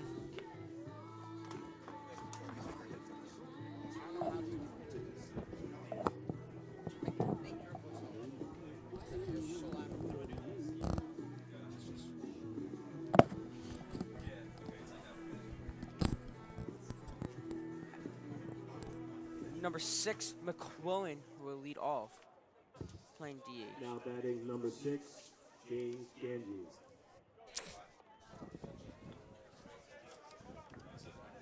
Number 6, James Ganji up. He's 1 for 1 with an RBI. First pitch, ball up and in. Ganji, he's a junior. He's a right-handed outfielder, and he can bunt when needed, and they might do that to start off the inning here. Pitch number 2. Strike on the upper part of the plate. 1-1 count. As he winds up, delivers. Ball 2, down and low. Great block by Steven Shield right there. 2-1 count. Now that he's behind in the count, 2-1, he's got to put something in there that he can at least get a strike out of. Yeah, he needs to throw one right now. Oh, foul tip right back at the umpire. Shaking it off. I think that hit off his umpire's hand. That looked really painful. So hope he's okay. Good time for Shield to go talk to Hagar so he can think about it. 2-2 count right now. If the ball was hit over there, you would move the camera and zoom in. Now, I don't know what Haggai's got in his arsenal, but if he can throw a good breaking ball low and outside, then I think he's going to be able to get this hitter here. We'll be able to get Ganji for the second time in the game. And strike 3 by Matt Haggai on the inside lower part of the plate. At his first out of the 4th inning. Number 13, Charlie Cucchiera. And now steps in number 13, Randolph. Oh.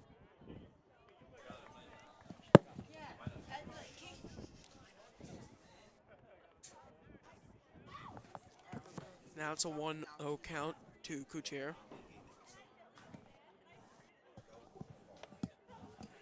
Number 13, Carlos Cucchiara up. 2-0 count on him right now.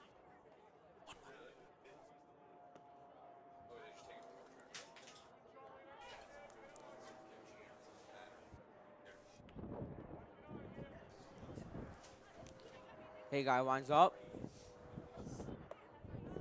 And it is a strike right down the middle. 2-1 count. Cucchiera, he already had a single in this game. He's just looking to build on his success. Ball hit the center. Paolo looked under it. And it catches it for out number 2. That couldn't have been more at him if he had to move. I don't even think he picked up his feet at all to get to that ball. Looks Right like, at him. looks like we got number 24, Kenny Frankie, subbing in at second base right now.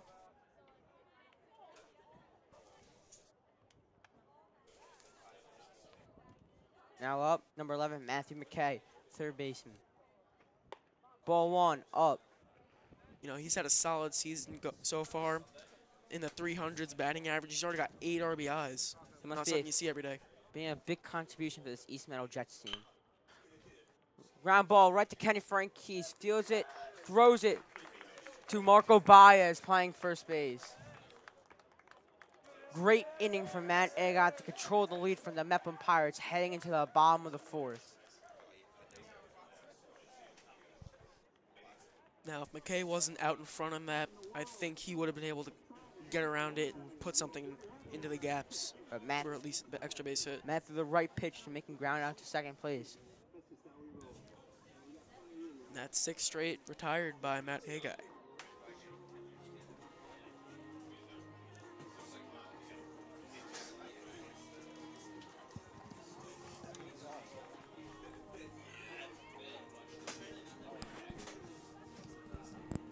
And bottom of the 4th for the Mepham Pirates. They are back on the top of the order for number 7, Gianni Macchio, who is 2 for 2. And he has been a big contribution to the offense today, as he's getting on base twice with his excellent speed and able to score twice. Speed kills, man. Speed kills, Casey. Yeah, he's been able to get on base, finding holes in the infield, and then once he's on base, he's a major speed threat. He already scored a run. He's already driven in a run. He can do everything. How do you think Randolph's going? What do you think Randolph's going to try to do right now to just make sure he does not get on base and become a threat for them? Well, it's his third pitch inning, so considering he's only faced him once, he might try to pull some new pitches out, like maybe a breaking ball or a slider if he can. Well, Reganis just threw it down, and let's begin the bottom of the fourth. We have a pinch hitter for Gianni Macchio, number 27.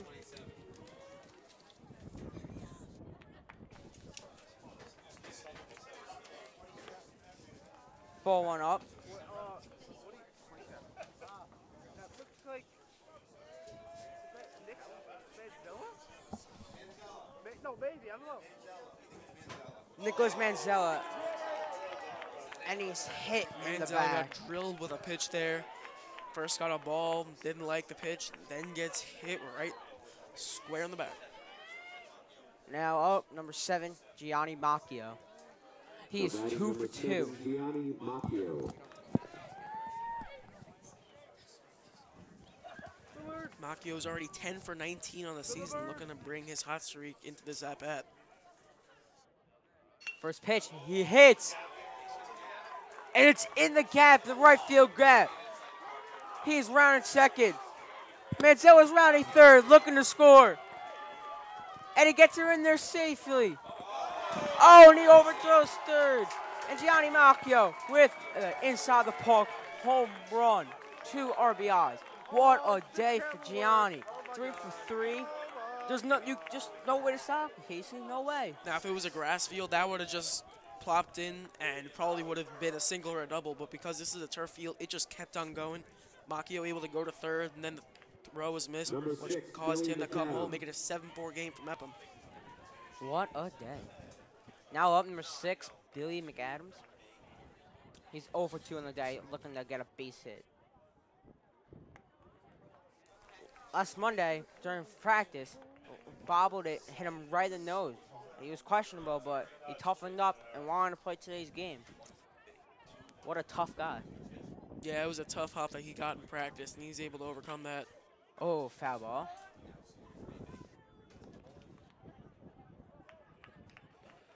Billy's so far been up to a slow start, 3 for 15 on the season, looking to break through here. Claudia Law. You wanna die? Oh. Foul tip.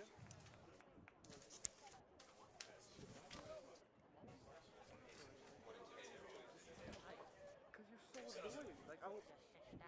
No, because you're annoying. Ooh, ball up. McAdamy's an experienced player, senior on this team. Next year, going to be playing college at Stevenson's, and he knows what's a good pitch or not to hit. Had that experience. He's one of the biggest leaders on this Mepham team. Oh, ball hit to left field. Foul ball. McKay, in a long way, almost got it, but... Yeah, McKay really wanted that. He traveled far down the line, wasn't able to get it, though. Good hustle, though.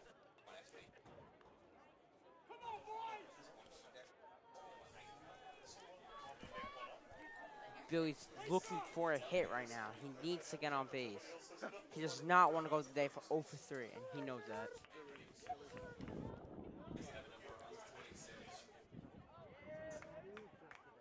McAdam looking to deliver in an already dangerous inning, as Mepham's already scored 2 runs on 2 hits. He hits it. Ground ball to second baseman. Cucciaro with the play. Get McAdams out at first.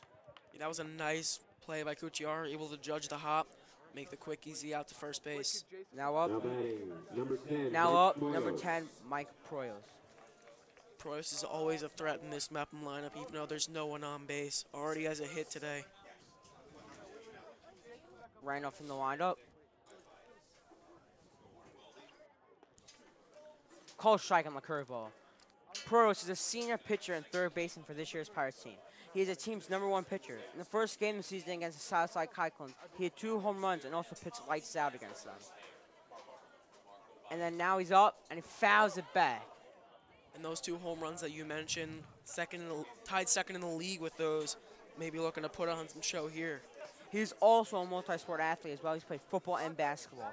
Recently, Proyos helped bring Mepham's football team to the counties for the first time in a long time.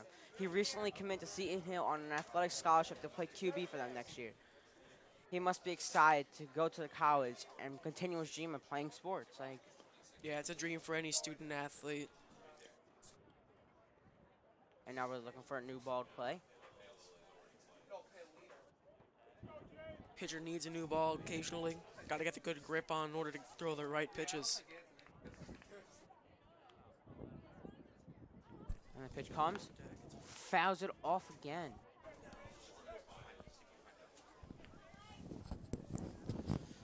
Proyos has been fighting here with an 0-2 count. Keeps hitting these foul balls because he wants to stay up there and get a hit. Like, who wants to strike out, Casey? No one. And the pitch comes. Ooh, and he ducks. Almost gets hit by a pitch. Quick That would have been the reflex there. second hit batsman of the inning. Second and 4 batters. That would not have been good for Randolph. It would be disastrous.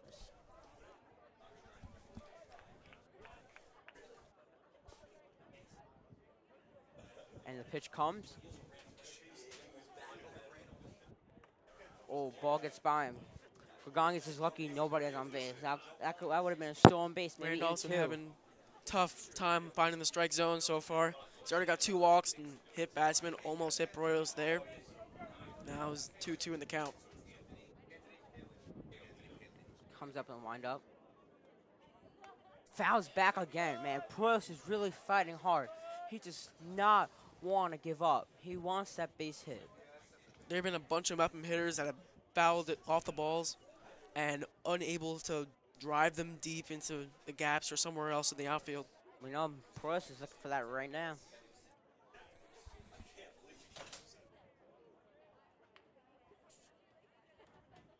And the pitch comes. Grounds it to second base. Cucciara throws him out of first. And that's the second out of the inning. Now up, number 5, Marco Baez, subbing in for Sean Moderman. That pitch looked a little outside, but hey, if anything's close to 2 strikes, you got to swing. Marco is an insanely hard worker.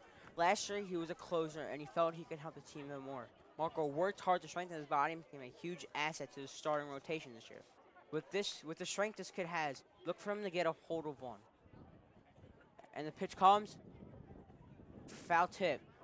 He's got a nice swing right there. As you can see, if he makes contact, that ball can go anywhere. It can go deep. You just don't know. With that Looks kind like of he power. fouled it off his foot there. A little discomfort for the rest of the at-bat.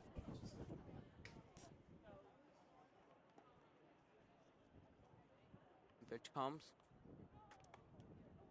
Ball 1. 1-1 count. Like Randolph lost the ball on the mound. Playing a little sloppy so far in this game. East Meadow's already got 4 errors on the day.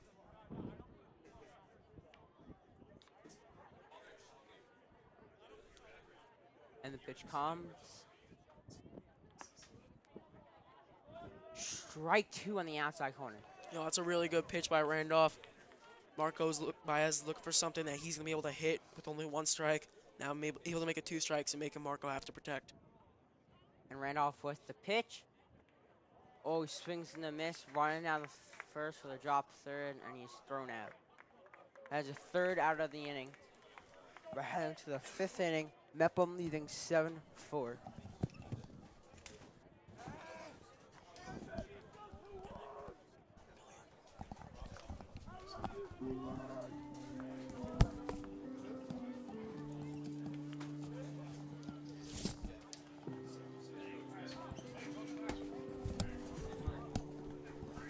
Hello, me and Rocco back, better than ever. Me and Billy back at the top of the 5th. Bad hit guy still on the mound in relief. But substitution at catcher, Adelson Molina coming in for Steven Shield. I mean, Rocco, I think Coach Passman has had enough tonight. He did give his seniors and bench players a little bit of playing time, but now he's going try-hard mode for the W. Seeing as they're already up 7-4, 2 runs scored in that inning. Another error for the East Meadow Jets as well. But, you know, the hits are, you know, very close. You know, Mepham has 6, East Meadow has 5. You know, Billy, what do you think has been going right for Mepham? I mean, I think they're doing a great job, not really striking out as much as they can. They're putting the ball in play almost every time and putting the pressure on East Meadow. East Meadow's not really handling the pressure that well. They're making a lot of errors that are costing them late in the game. You're right, Billy. Rocco, as we see, you know,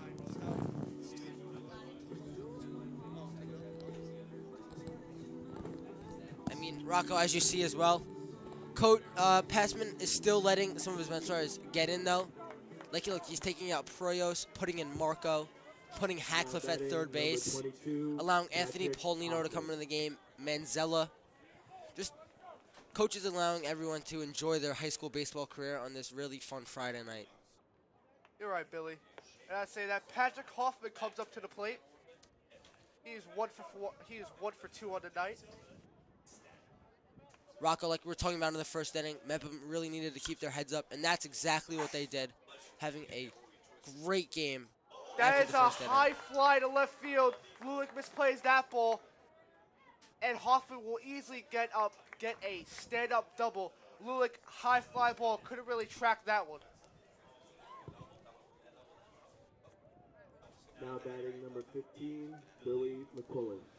I mean, again, Rocco, the wind is a ginormous factor tonight, blowing around everywhere. I mean, like we said, first inning, great temperature. Now it's getting really cold, and, you know, people aren't as great in the cold.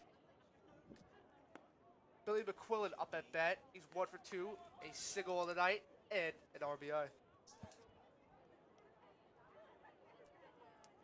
1-0. Hey guy delivers. McQuillan fouls off. Good job fighting that pitch off, even though I was low and in.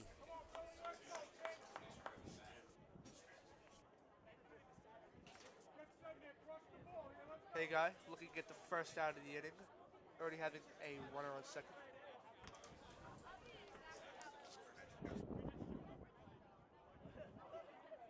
Hey guy checks. High fastball. He guys got to really dig deep right now and pound the zone. Trying to overthrow it, it looks like a little bit. Not really finishing. Hoffman leads off second.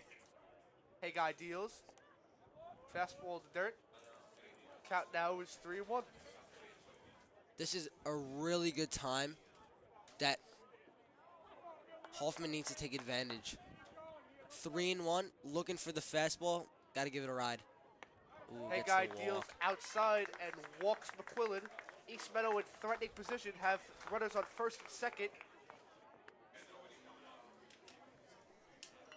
Little player meeting right here on the mound, giving a hey guy pep talk. Ooh, no, never mind. Passman comes out and looks like he might take the ball.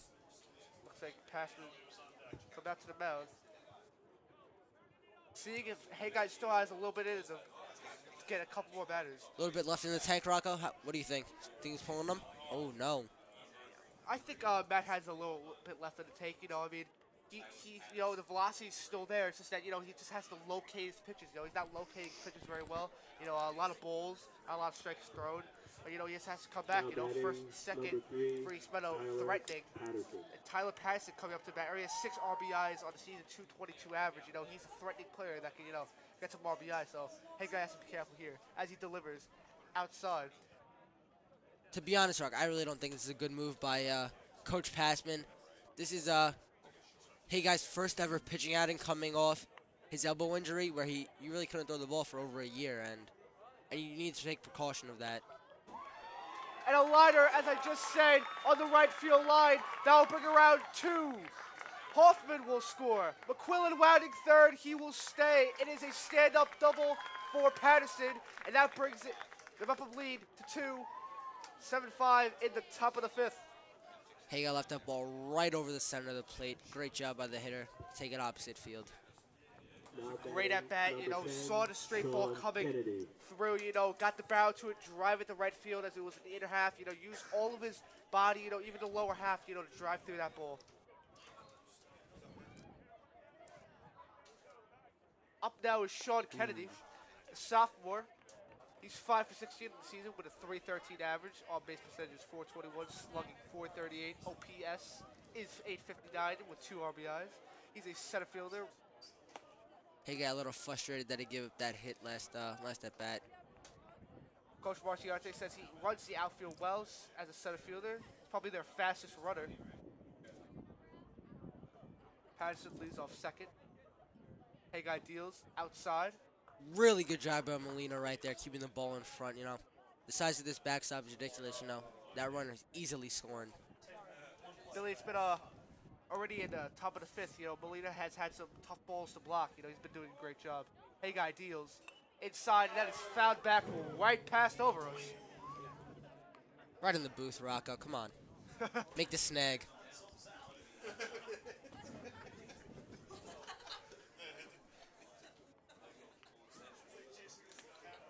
Patterson leads off second, McQuillan off third. Sean Kennedy trying to do something. Hey guy deals way outside. Another great job by Molina right there. Number 2, staying in front of everything. Great defensive catcher. Kennedy looking for a fastball to drive. Count now is 3-2. Hey guy deals outside, and that'll be a called ball 4 as he loads up the bases with no one out. Hey guy's showing a little emotion after that pitch and not really getting the call he wanted, but you know, I mean that is a little unsportsmanlike, but showing up the umpire, but you know, if you're not getting the calls you really need at the time in the situation, you got to show some emotion. And it looks like Sean Wilderman is coming for relief as he will relieve Matt Haggai with the bases loaded. That is one funny thing, Rocco. Wilderman literally just takes Haggai out of the game. Coach didn't even take the ball from him. You know, it's a night where you could do that. You know, a lot of fun. You know, a lot of times where you could do that. You know, a lot of great times. You know, memories you try to create. You know, it's just one of those times. And Coach Eric Passman is, you know, very laid back. Funny and charismatic guy. You know, always tries to do the best for his players. This is an out-of-league game, Rocco, so you know it's really not counting towards playoff or conference wins. So Passman is just really using this game as practice and trying to get at bats for his bench players. All around a great atmosphere tonight.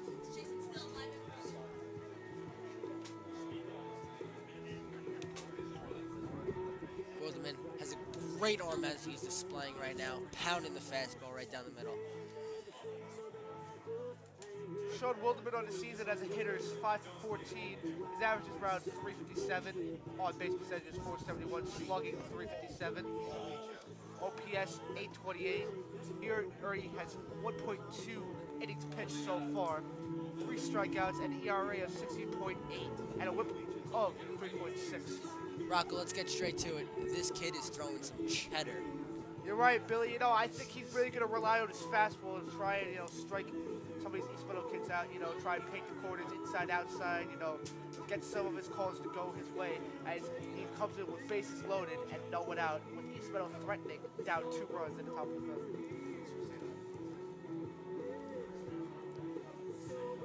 Mepham right now really trying to catch the victory royale. You play Fortnite too much, Billy.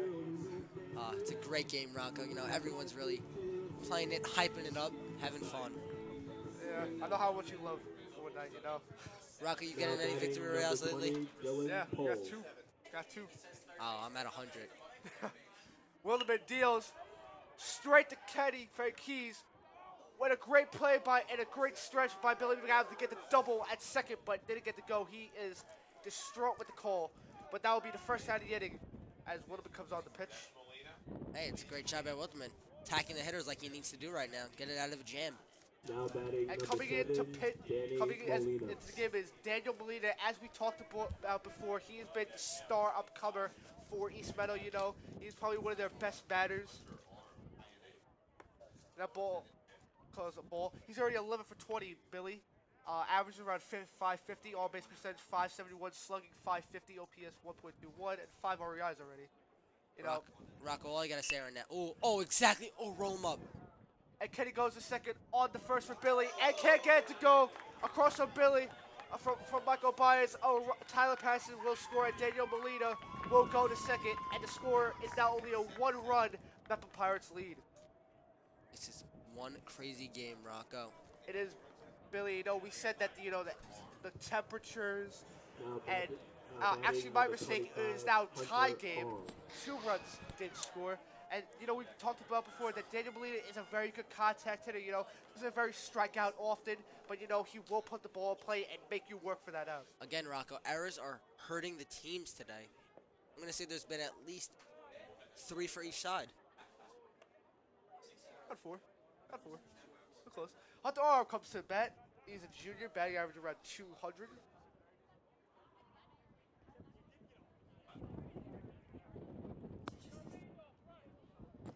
I think we might have an injury timeout right here. Looks like Daniel Molina. Might have hurt his hamstring, it looks like, Rocco. Yeah, probably riding first on that throw from Billy McAdam to get the double. Marco Baez. McAdam really not having the game he wanted to tonight. He's made a couple hours in the field, and he's not hitting the way he usually does. You're right, Billy, but I think that injury in practice to his nose, really hurt his, playing capabilities. But you gotta give credit to him where credit's due. You know, he's been playing through the pain. You know, doing everything he can for this team.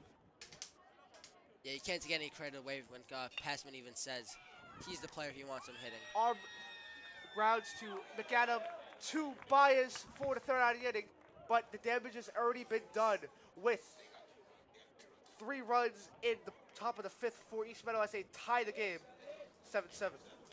Hey, Rocco, I want to give a big shout-out to you, man. This is my first ever broadcasting appearance on the mic, and you've been helping me through, doing a great job. Thank you, man. I appreciate it. But, it's been a great game. I'm glad to be a part of it. It's a fun night. Salute to our veterans. Very special night. Everyone gets to play on both sides. Very great. It's already been a great game already. Very close game. As you can see, the errors are very close, hits very close, runs very close. Both teams battling back. Great atmosphere tonight, Rocco. Having a blast. It looks like one of the pitchers we talked to about with Coach Marciante that would pitch tonight is Anthony Rigoli, a right-handed relief pitcher. Hasn't pitched much on varsity, and as Coach Marciante said, we'll probably see him Friday night.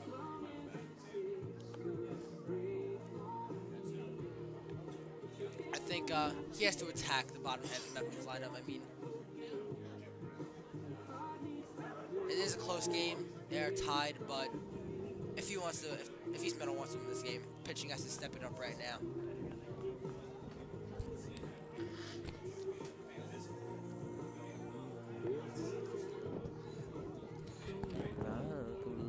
I think Billy that Anthony Rigoli is really going to use his fastball to command right now as he goes in for relief. Rocco, what I like about Rigoli is just his arm angle to the ball. It's really creating a lot of two-seam movement, cutting in on right-handed hitters and away from lefties. Billy, well said right there. Well said. He's a very fluid, smooth arm delivery. You talked about the arm angle. It's definitely going to put some movement on his two-seam fastball. And his off speed, can definitely fool hitters on maybe 0-2, 1-2, maybe even a 3-2 if he likes to throw. I agree with you right there, Rocco. Now batting number 26, Anthony Paolino. It looks like Anthony Paolino will come to bat for his first.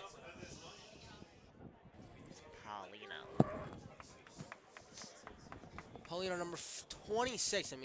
Great wide receiver on the football team. Maybe he can get a base knock here and show his speed on the base path.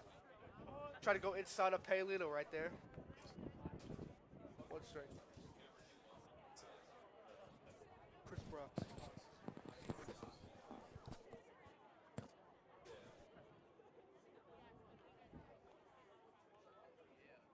Rigoli deals. Good take. Way to not chase anything up top.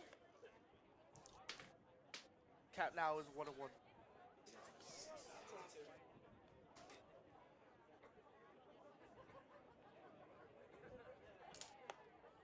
Takes a ball, takes a strike on the outside corner. Cap now is 1-2 on Paolino.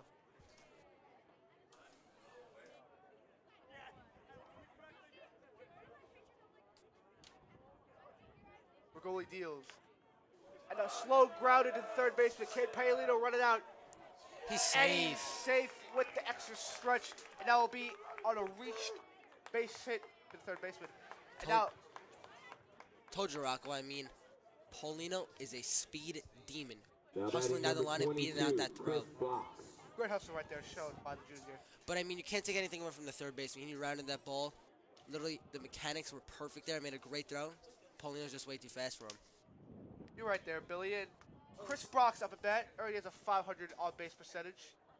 Pitched 4 shutout innings against MacArthur in game 1 of that series. And Regoli goes backdoor on a way outside fastball, but gets called for a strike. 0-1 on Brock's. I'm thinking a little ground ball to the third baseman right here, Rocco. Tries to go upstairs. Brock's falls for it, and that count is 0-2. Again, number 1 on the bum. He's throwing a lot of strikes exactly how he wanted to. Hoping to roll Brock's over right now. Big play. He deals. And there's a line in the left field. That is the first base hit of the season for Chris Brock's. What a great at-bat right there. You know, 1-2, outside fastball, drove it to left field. Great swing, you know. Nothing more you can ask from him. Kenny Frankie's sophomore right here. He has not had a great start to the season. He's 0-14 with 9 Ks. But, you know, in practice, he's been working hard on his swing, grinding it out. He's being humble, and I think he's going to come through right now. Ooh, really early on that pitch. Frankie's fell for the off-speed. Count now is 0-1. And, you know, Billy, as we talked about, you know, slow starts in the season never usually pan out. You know, if you really work on it and have the work ethic, you know, you can work on it and you get better throughout the season. And at the end of the season, you know, it will definitely show. I agree with that, Rocco. Hard work always pays off. Kenneth Ray Keys is also part of the BMB broadcast programs, actually in the 3rd period class with as the upperclassman. Billy, as you know, is underclassman. He's a freshman. I am a sophomore. But Frank Keys trying to get on the board. First base hit of the season. I mean, Kenny does it all. He plays football, wrestling. He's on the baseball team, and he puts in all of his 25 hours in the BMB broadcasting.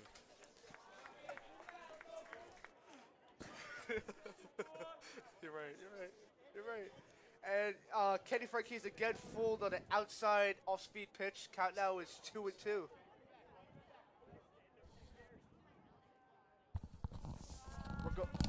You know, Billy, I heard you say that the 25 hours, absolutely true. But, you know, a lot of you might notice we're having a lot of problems with numbers here this game. That's because Kenny totally dropping the ball on the bus. Supposed to get all the numbers on the jerseys for us. We got no idea who anybody is. We don't even know who Kenny is. There's a foul.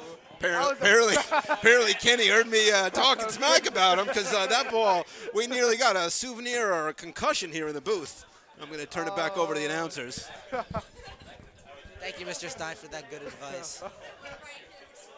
Regoli deals to a 3-2 pitch and goes upstairs, and now the bases is loaded. What a great at-bat by Kenny Frank Keys. His first at-bat of the night is a walk, and now bases loaded. No outs for Regoli. Great at-bat right there for number 24. Fouled a couple of great pitches off. Made the pitch come to him. Adelson Molina up. I mean, he has 2 doubles already on the season, trying to find a gapper right here. Get this lead back on top for Mepham. And Billy, as we said in the pregame, you know, Adelson Molina has a very strong bat. You know, only 2 for 15, but you know, he's been very productive at the plate this season. You know, as you said, 2 hits were doubles. You know, but he has striked out 10 times, so he looks to limit the strikeouts right now. Regoli deals high, 1-0. Adelson, a really humble kid at practice, always working hard. I mean, never calls any of his teammates out, just make sure everyone's working hard and that their team is one strong unit. Regoli deals outside, but Adelson Molina gets it right off the end of the bat. Rocco, I mean, you were a teammate with Adelson last year. How do you describe him on the field and off? You know, Adelson really carried himself. You know, has a great arm behind the plate. You could really throw runners out. Has a great bat. You know, if you give him a fastball right down the middle, he'll take you deep. And you know, there's nothing more you can say about that. Great bat.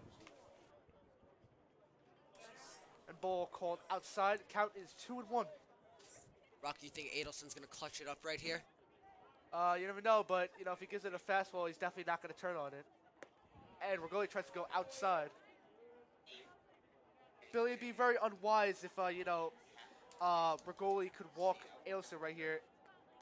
Bases loaded. He doesn't really want to give up the go-ahead run right now in the bottom of the fifth, as it can later in turn some deep trouble. That's a big Regoli fact deals. right there. And Adelson drives a deep one to left field, and it goes all the way to the wall. Paolino will score. Brox will score. And Kenny Frankese is going home. The throw is not in time. He will score. It is a base-clearing double for Adelson Molina. And the Mepham Pirates lead 10-7. Billy, as we said right there, Adelson Molina's big bat right there. I told you that you can't really test him with the fastball. Fastball right in the 4 spots in his wheelhouse. It is right in his wheelhouse. Well said, Billy. And drives it to left field. What a great at-bat and great swing by Adelson Molina. I agree with that, Rocco. He took that up and in fastball and turned on that baby. Molina leads off second. He deals outside to Hatcliffe, the senior. Hatcliffe also played football in that county final team that lost to Garden City. I mean, Coach says Hatcliffe is a great guy. I mean, he doesn't always get the innings or time played he wants, but when he's on the bench, he's the light of the bench. He's always giving compliments out to his team, and he is just a great guy on the bench to have. Regoli trying to go outside with Hatcliffe, but Hatcliffe is not falling for it. Finally gets a outside corner strike to go. Count now is 2-1.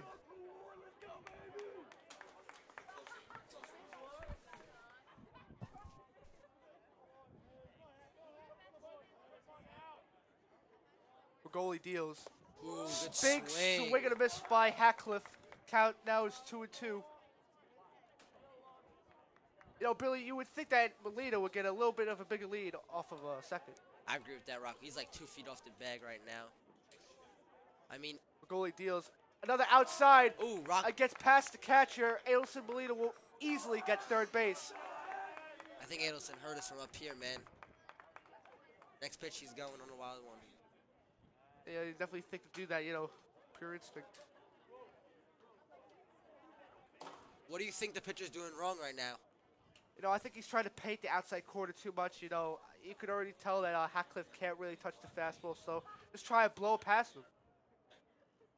I agree with you on that one, Rocco. Regoli again tries to go outside and misses. First and third, no one out for the Mepham Pirates. L.J. McGrath comes in the pitch, and Coach Marciante is going out to the mound to have a talk with his pitcher. Rocco, one thing I've got to say is the chemistry this Mepham Pirates team has. Everyone's off the bench, outside. They're bonding right now, cheering on all of the teammates when they're hit, when they're in the field, and they're all having a great time.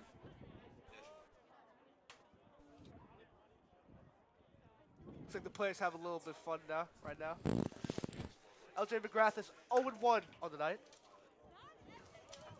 I'd like to thank umpires Kevin Bowler and John Haynes for their service tonight. Thank you, umpires.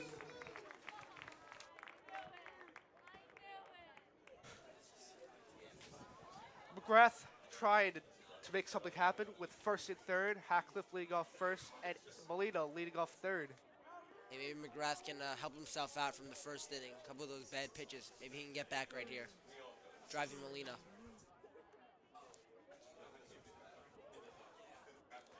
Now, Billy, I know it's kind of a difficult question, but would you send Hatcliffe? Right now, I'm sending Hatcliffe. I mean, you're up 3, and everyone loves Hatcliffe. I mean, it would be the funniest thing if Coach sent him right here. Everyone would get a great laugh out of it. Regoli deals. Again, outside. And Billy, we talked about this, and, Regoli really has to try and stop trying to aim on the outside corner, just try and throw a strike. As he's clearly stated earlier that, his fastball, no one could touch his fastball, so I think they should just blow it away. I agree with that, Rocco, 100%. There's 9 guys on this field for a reason. He's got to utilize all 9 of them.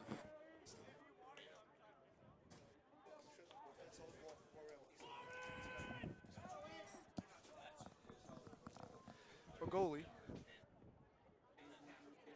Deals. Ooh, he's still aiming for the corner. Outside, ball 4, and Regoli is again walk the bases loaded. Rocco, who do you got warming up in the East Meadow bullpen right now? Well, warming up in the East Meadow bullpen right now is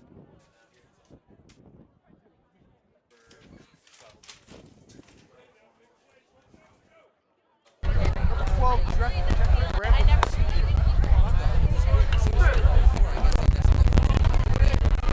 Yes, so we're seeing you for the later innings. Coach Marciante says he's a much improved left-handed pitcher. He's really tough against lefties. He's kind of got and if there's a tough lefty to get out, a couple lefties in a row in the lineup, he'd definitely go to jail. Matt Haggai up at bat with bases loaded. Now, Billy, you think Matt Haggai?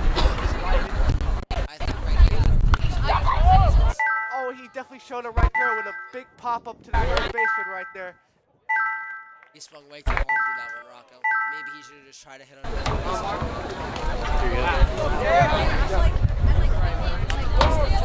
Now batting number 5, Marco Baez.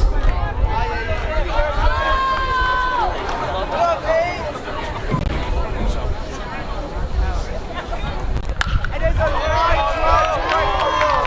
That will drive in one. He's sending half of it.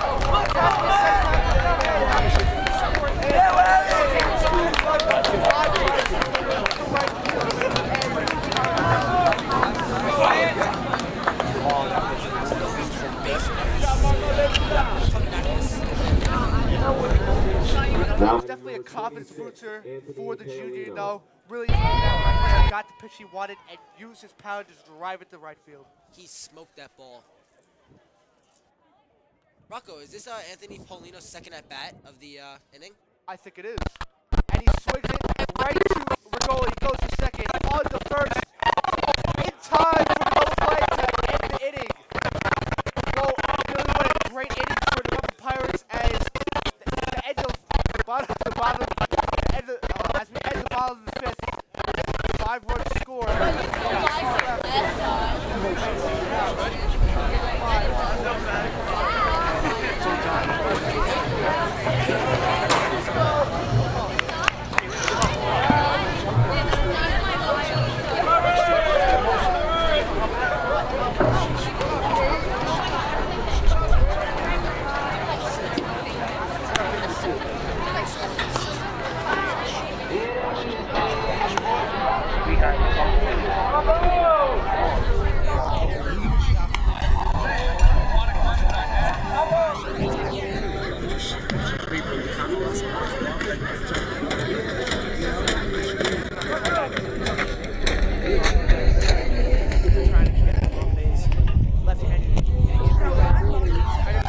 Play around the city, be able to play different positions.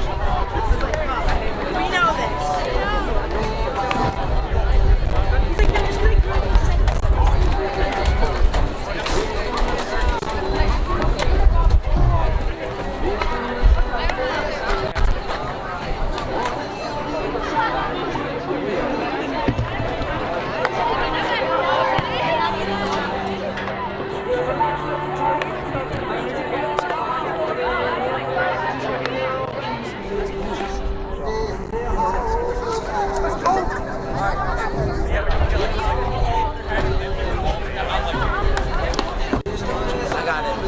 I got the last 2 innings.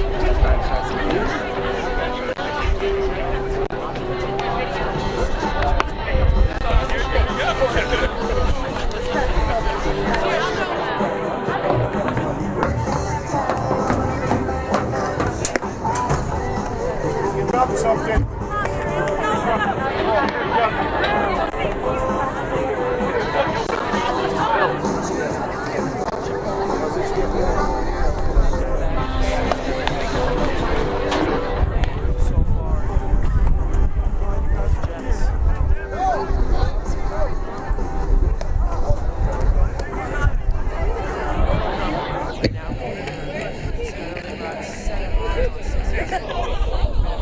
now batting number 9, Jeffrey Blue.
Seven innings.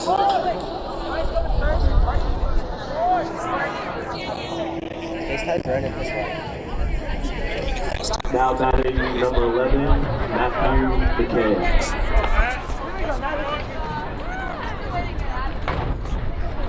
Hello guys. I hear you guys.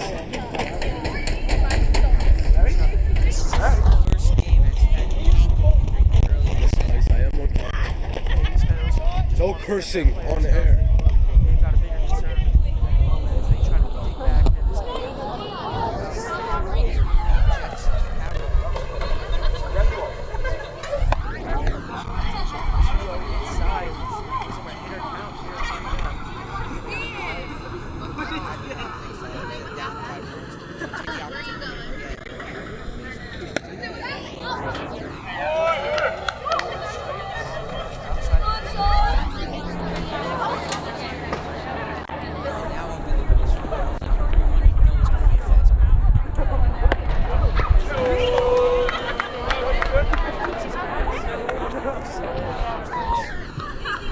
Now batting number 22, Patrick Hopper.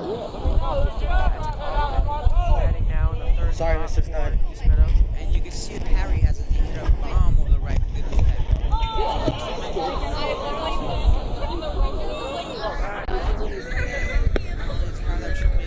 Double, showing how he could be the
Now batting number 15, Billy McCoy.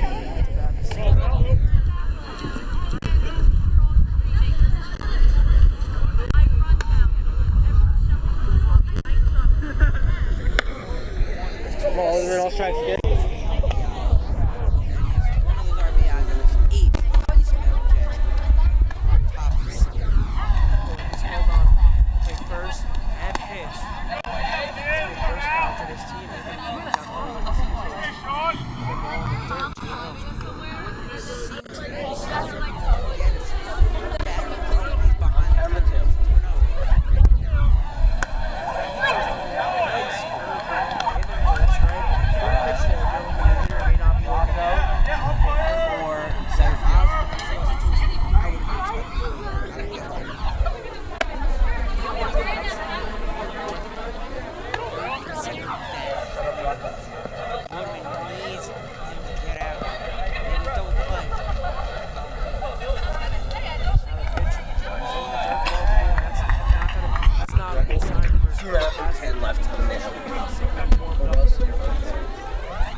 Patterson. Patterson stepping up. He is 1 RBI already in this game.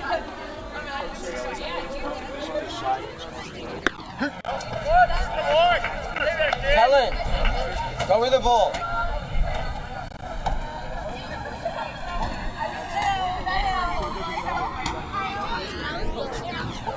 No. I just want it once.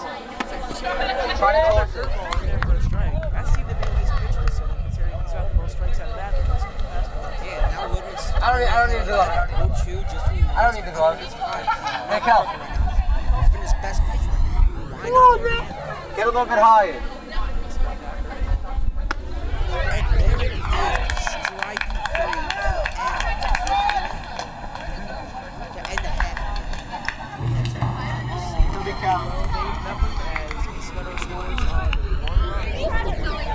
One more, and that's it.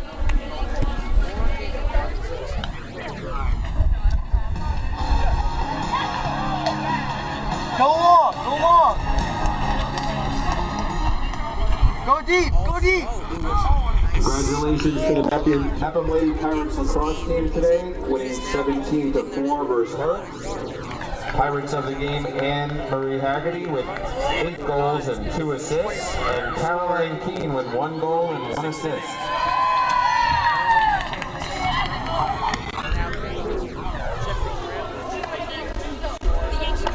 Congratulations to softball, winning 13-2 over New Hyde Park.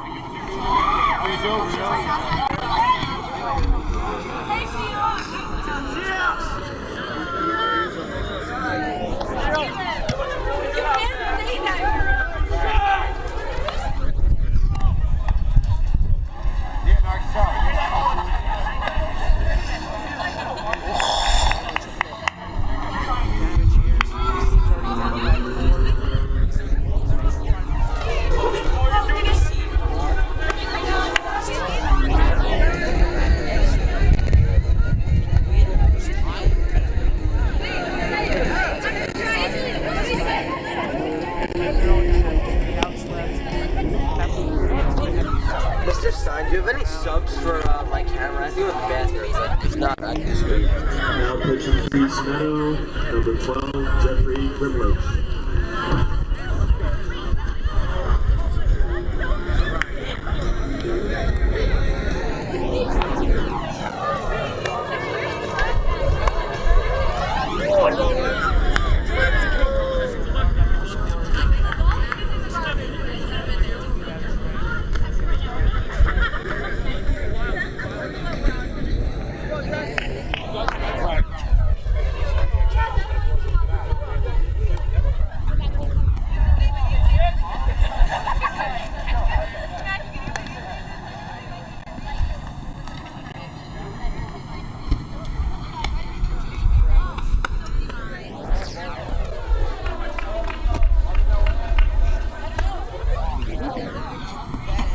Number 13, Jack Floniaris.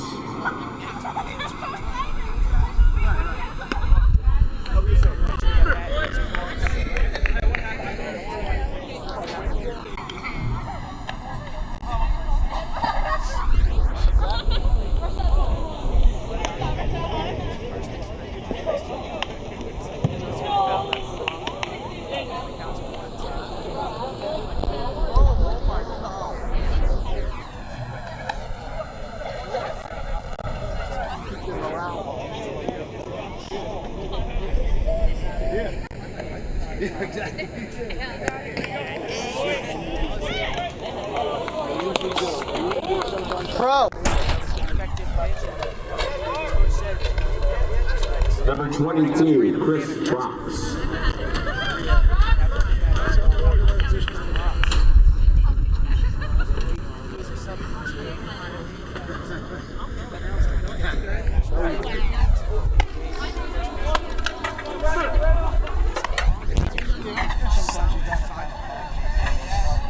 If you want to be in the Hall of Fame, all you gotta do is get your on-base percentage above 300. He's currently doing that right now.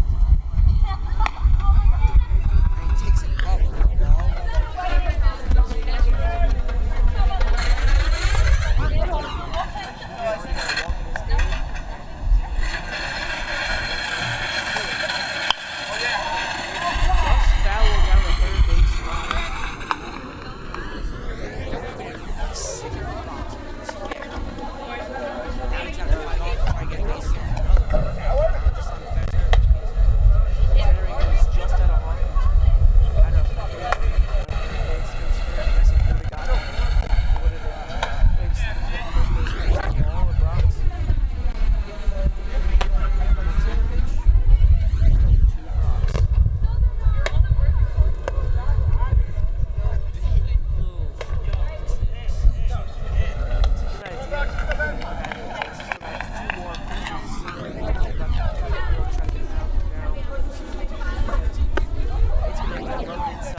Boston strikes, 1 out.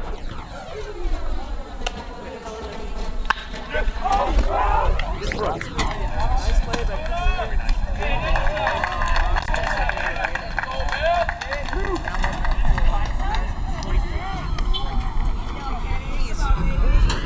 Number 24, Ken Franquise.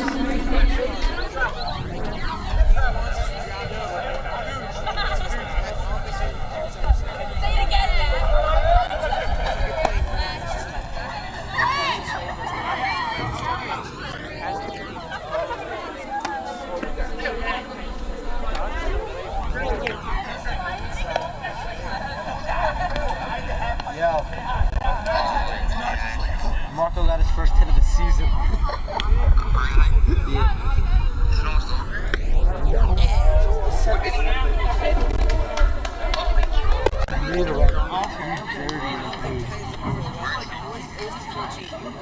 You got put on camera. Yeah, it's like 20 degrees out there. They're looking shit. 12-8.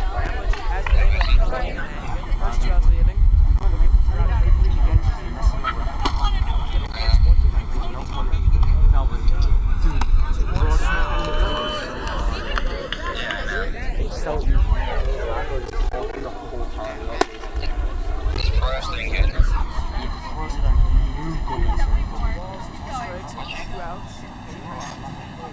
Brandon.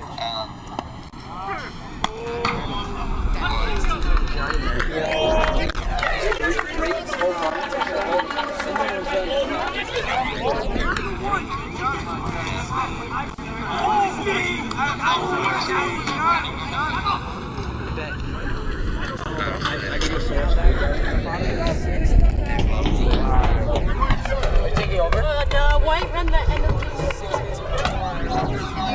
Camera has to go to the back. Thank you.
Congratulations to the Mepham girls badminton team defeating Freeport 5-2.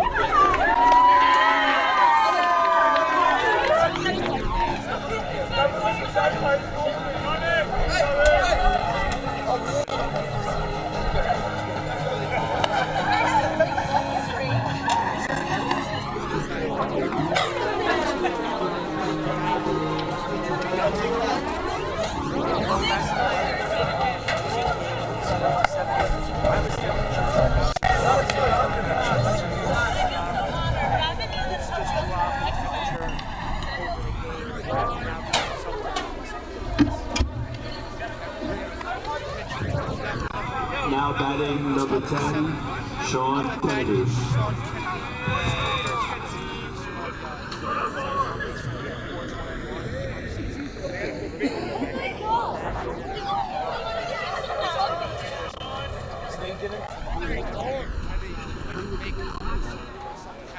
Top of the 7th, junior.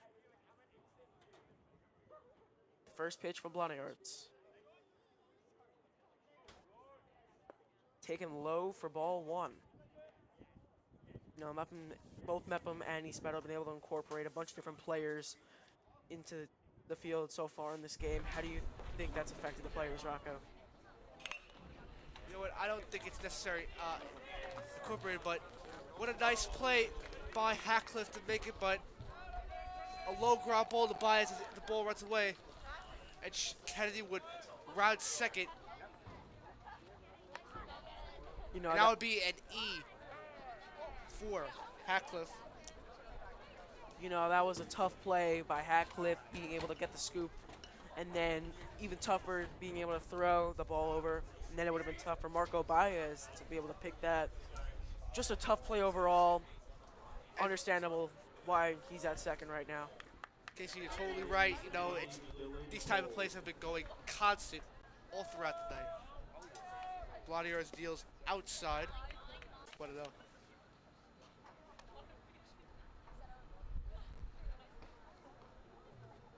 East Meadow has been able to do what they've wanted so far in this game. Get the first batter on base, and now they just look to expand. Strike one cold.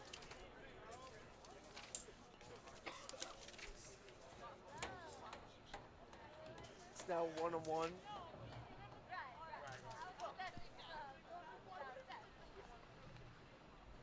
One pitch from Blondie Arts is low in the dirt, and it almost got away from Molina catching, but he was able to get to it before the runner could advance. Molina has had many tough balls thrown to him tonight. He's been doing a great job blocking the plate, you know, in these tough conditions. What a great job he's done so far. Now the count is 2-1, and the pitch low and outside in the dirt, ball 3. Not the relief appearance you want to see from Blondie Arts to start the 7th.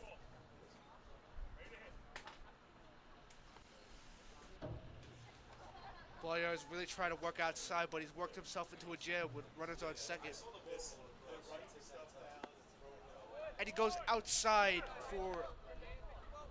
goes backdoor with the fastball. 3-2. Now the count is full. Payoff pitch from Blondie Arts.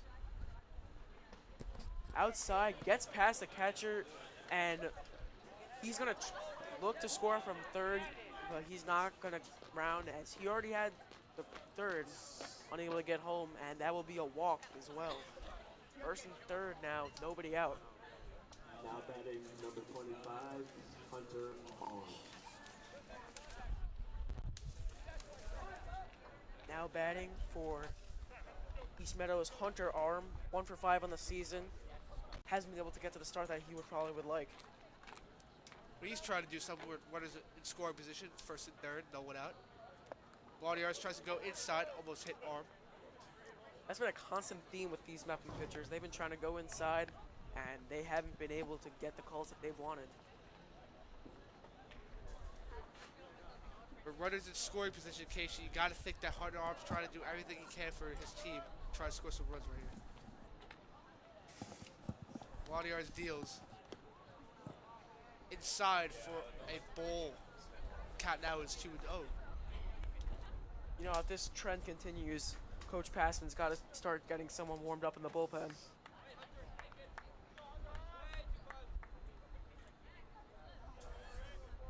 He deals.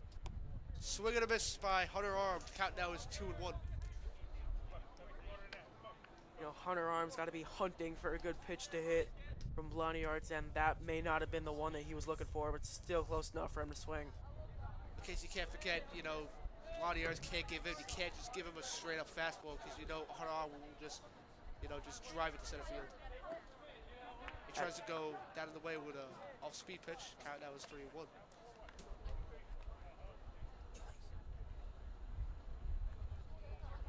So far, unstable pitching from Mepham as a tying run. If Arms able to get on base, would be up to bat.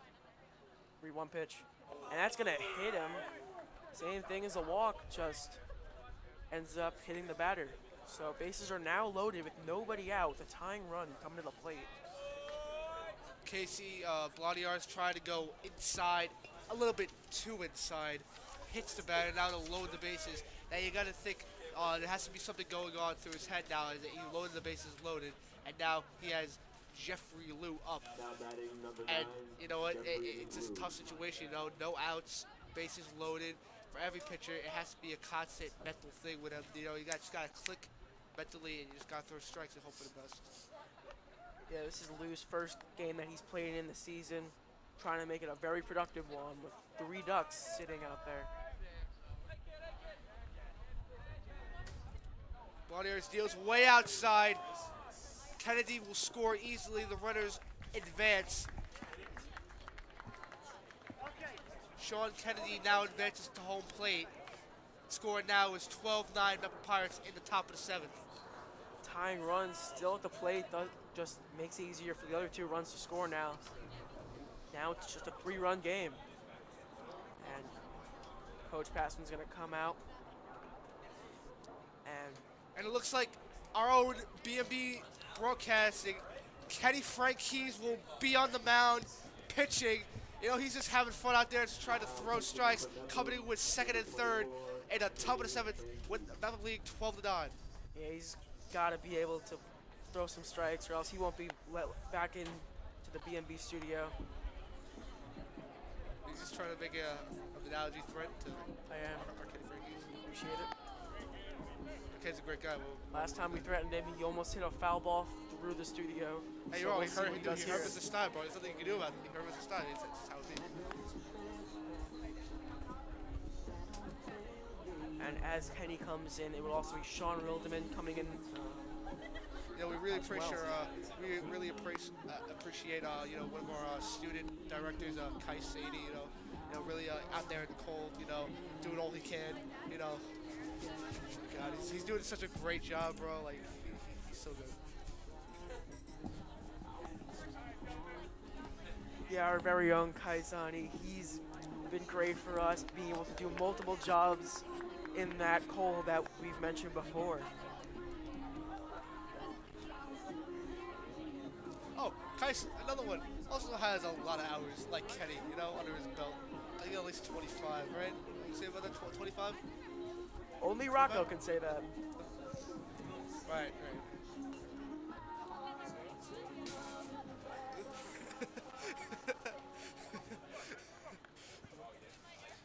Now, getting back into the box is Jeffrey Liu. Arm leads off second.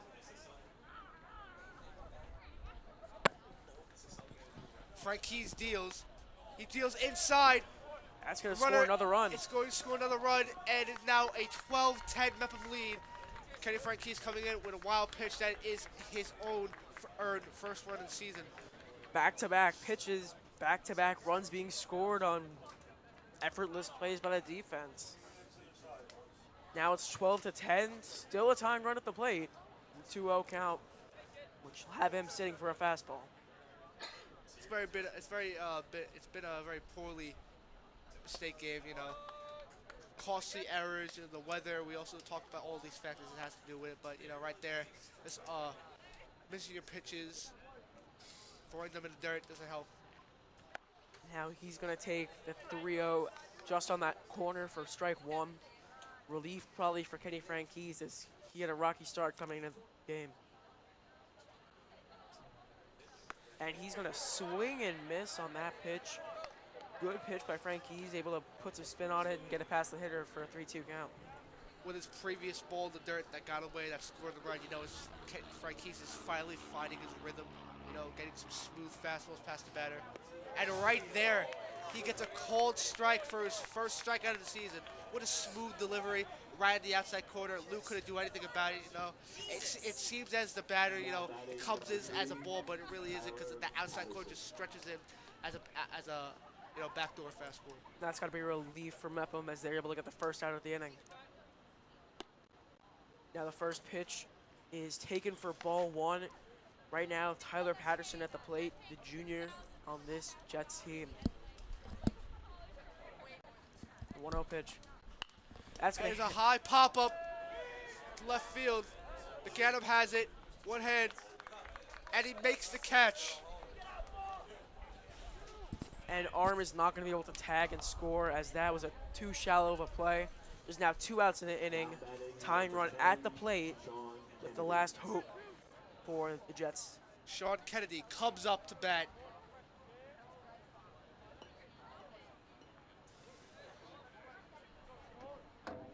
First pitch to him. Cold strike, back to Ward.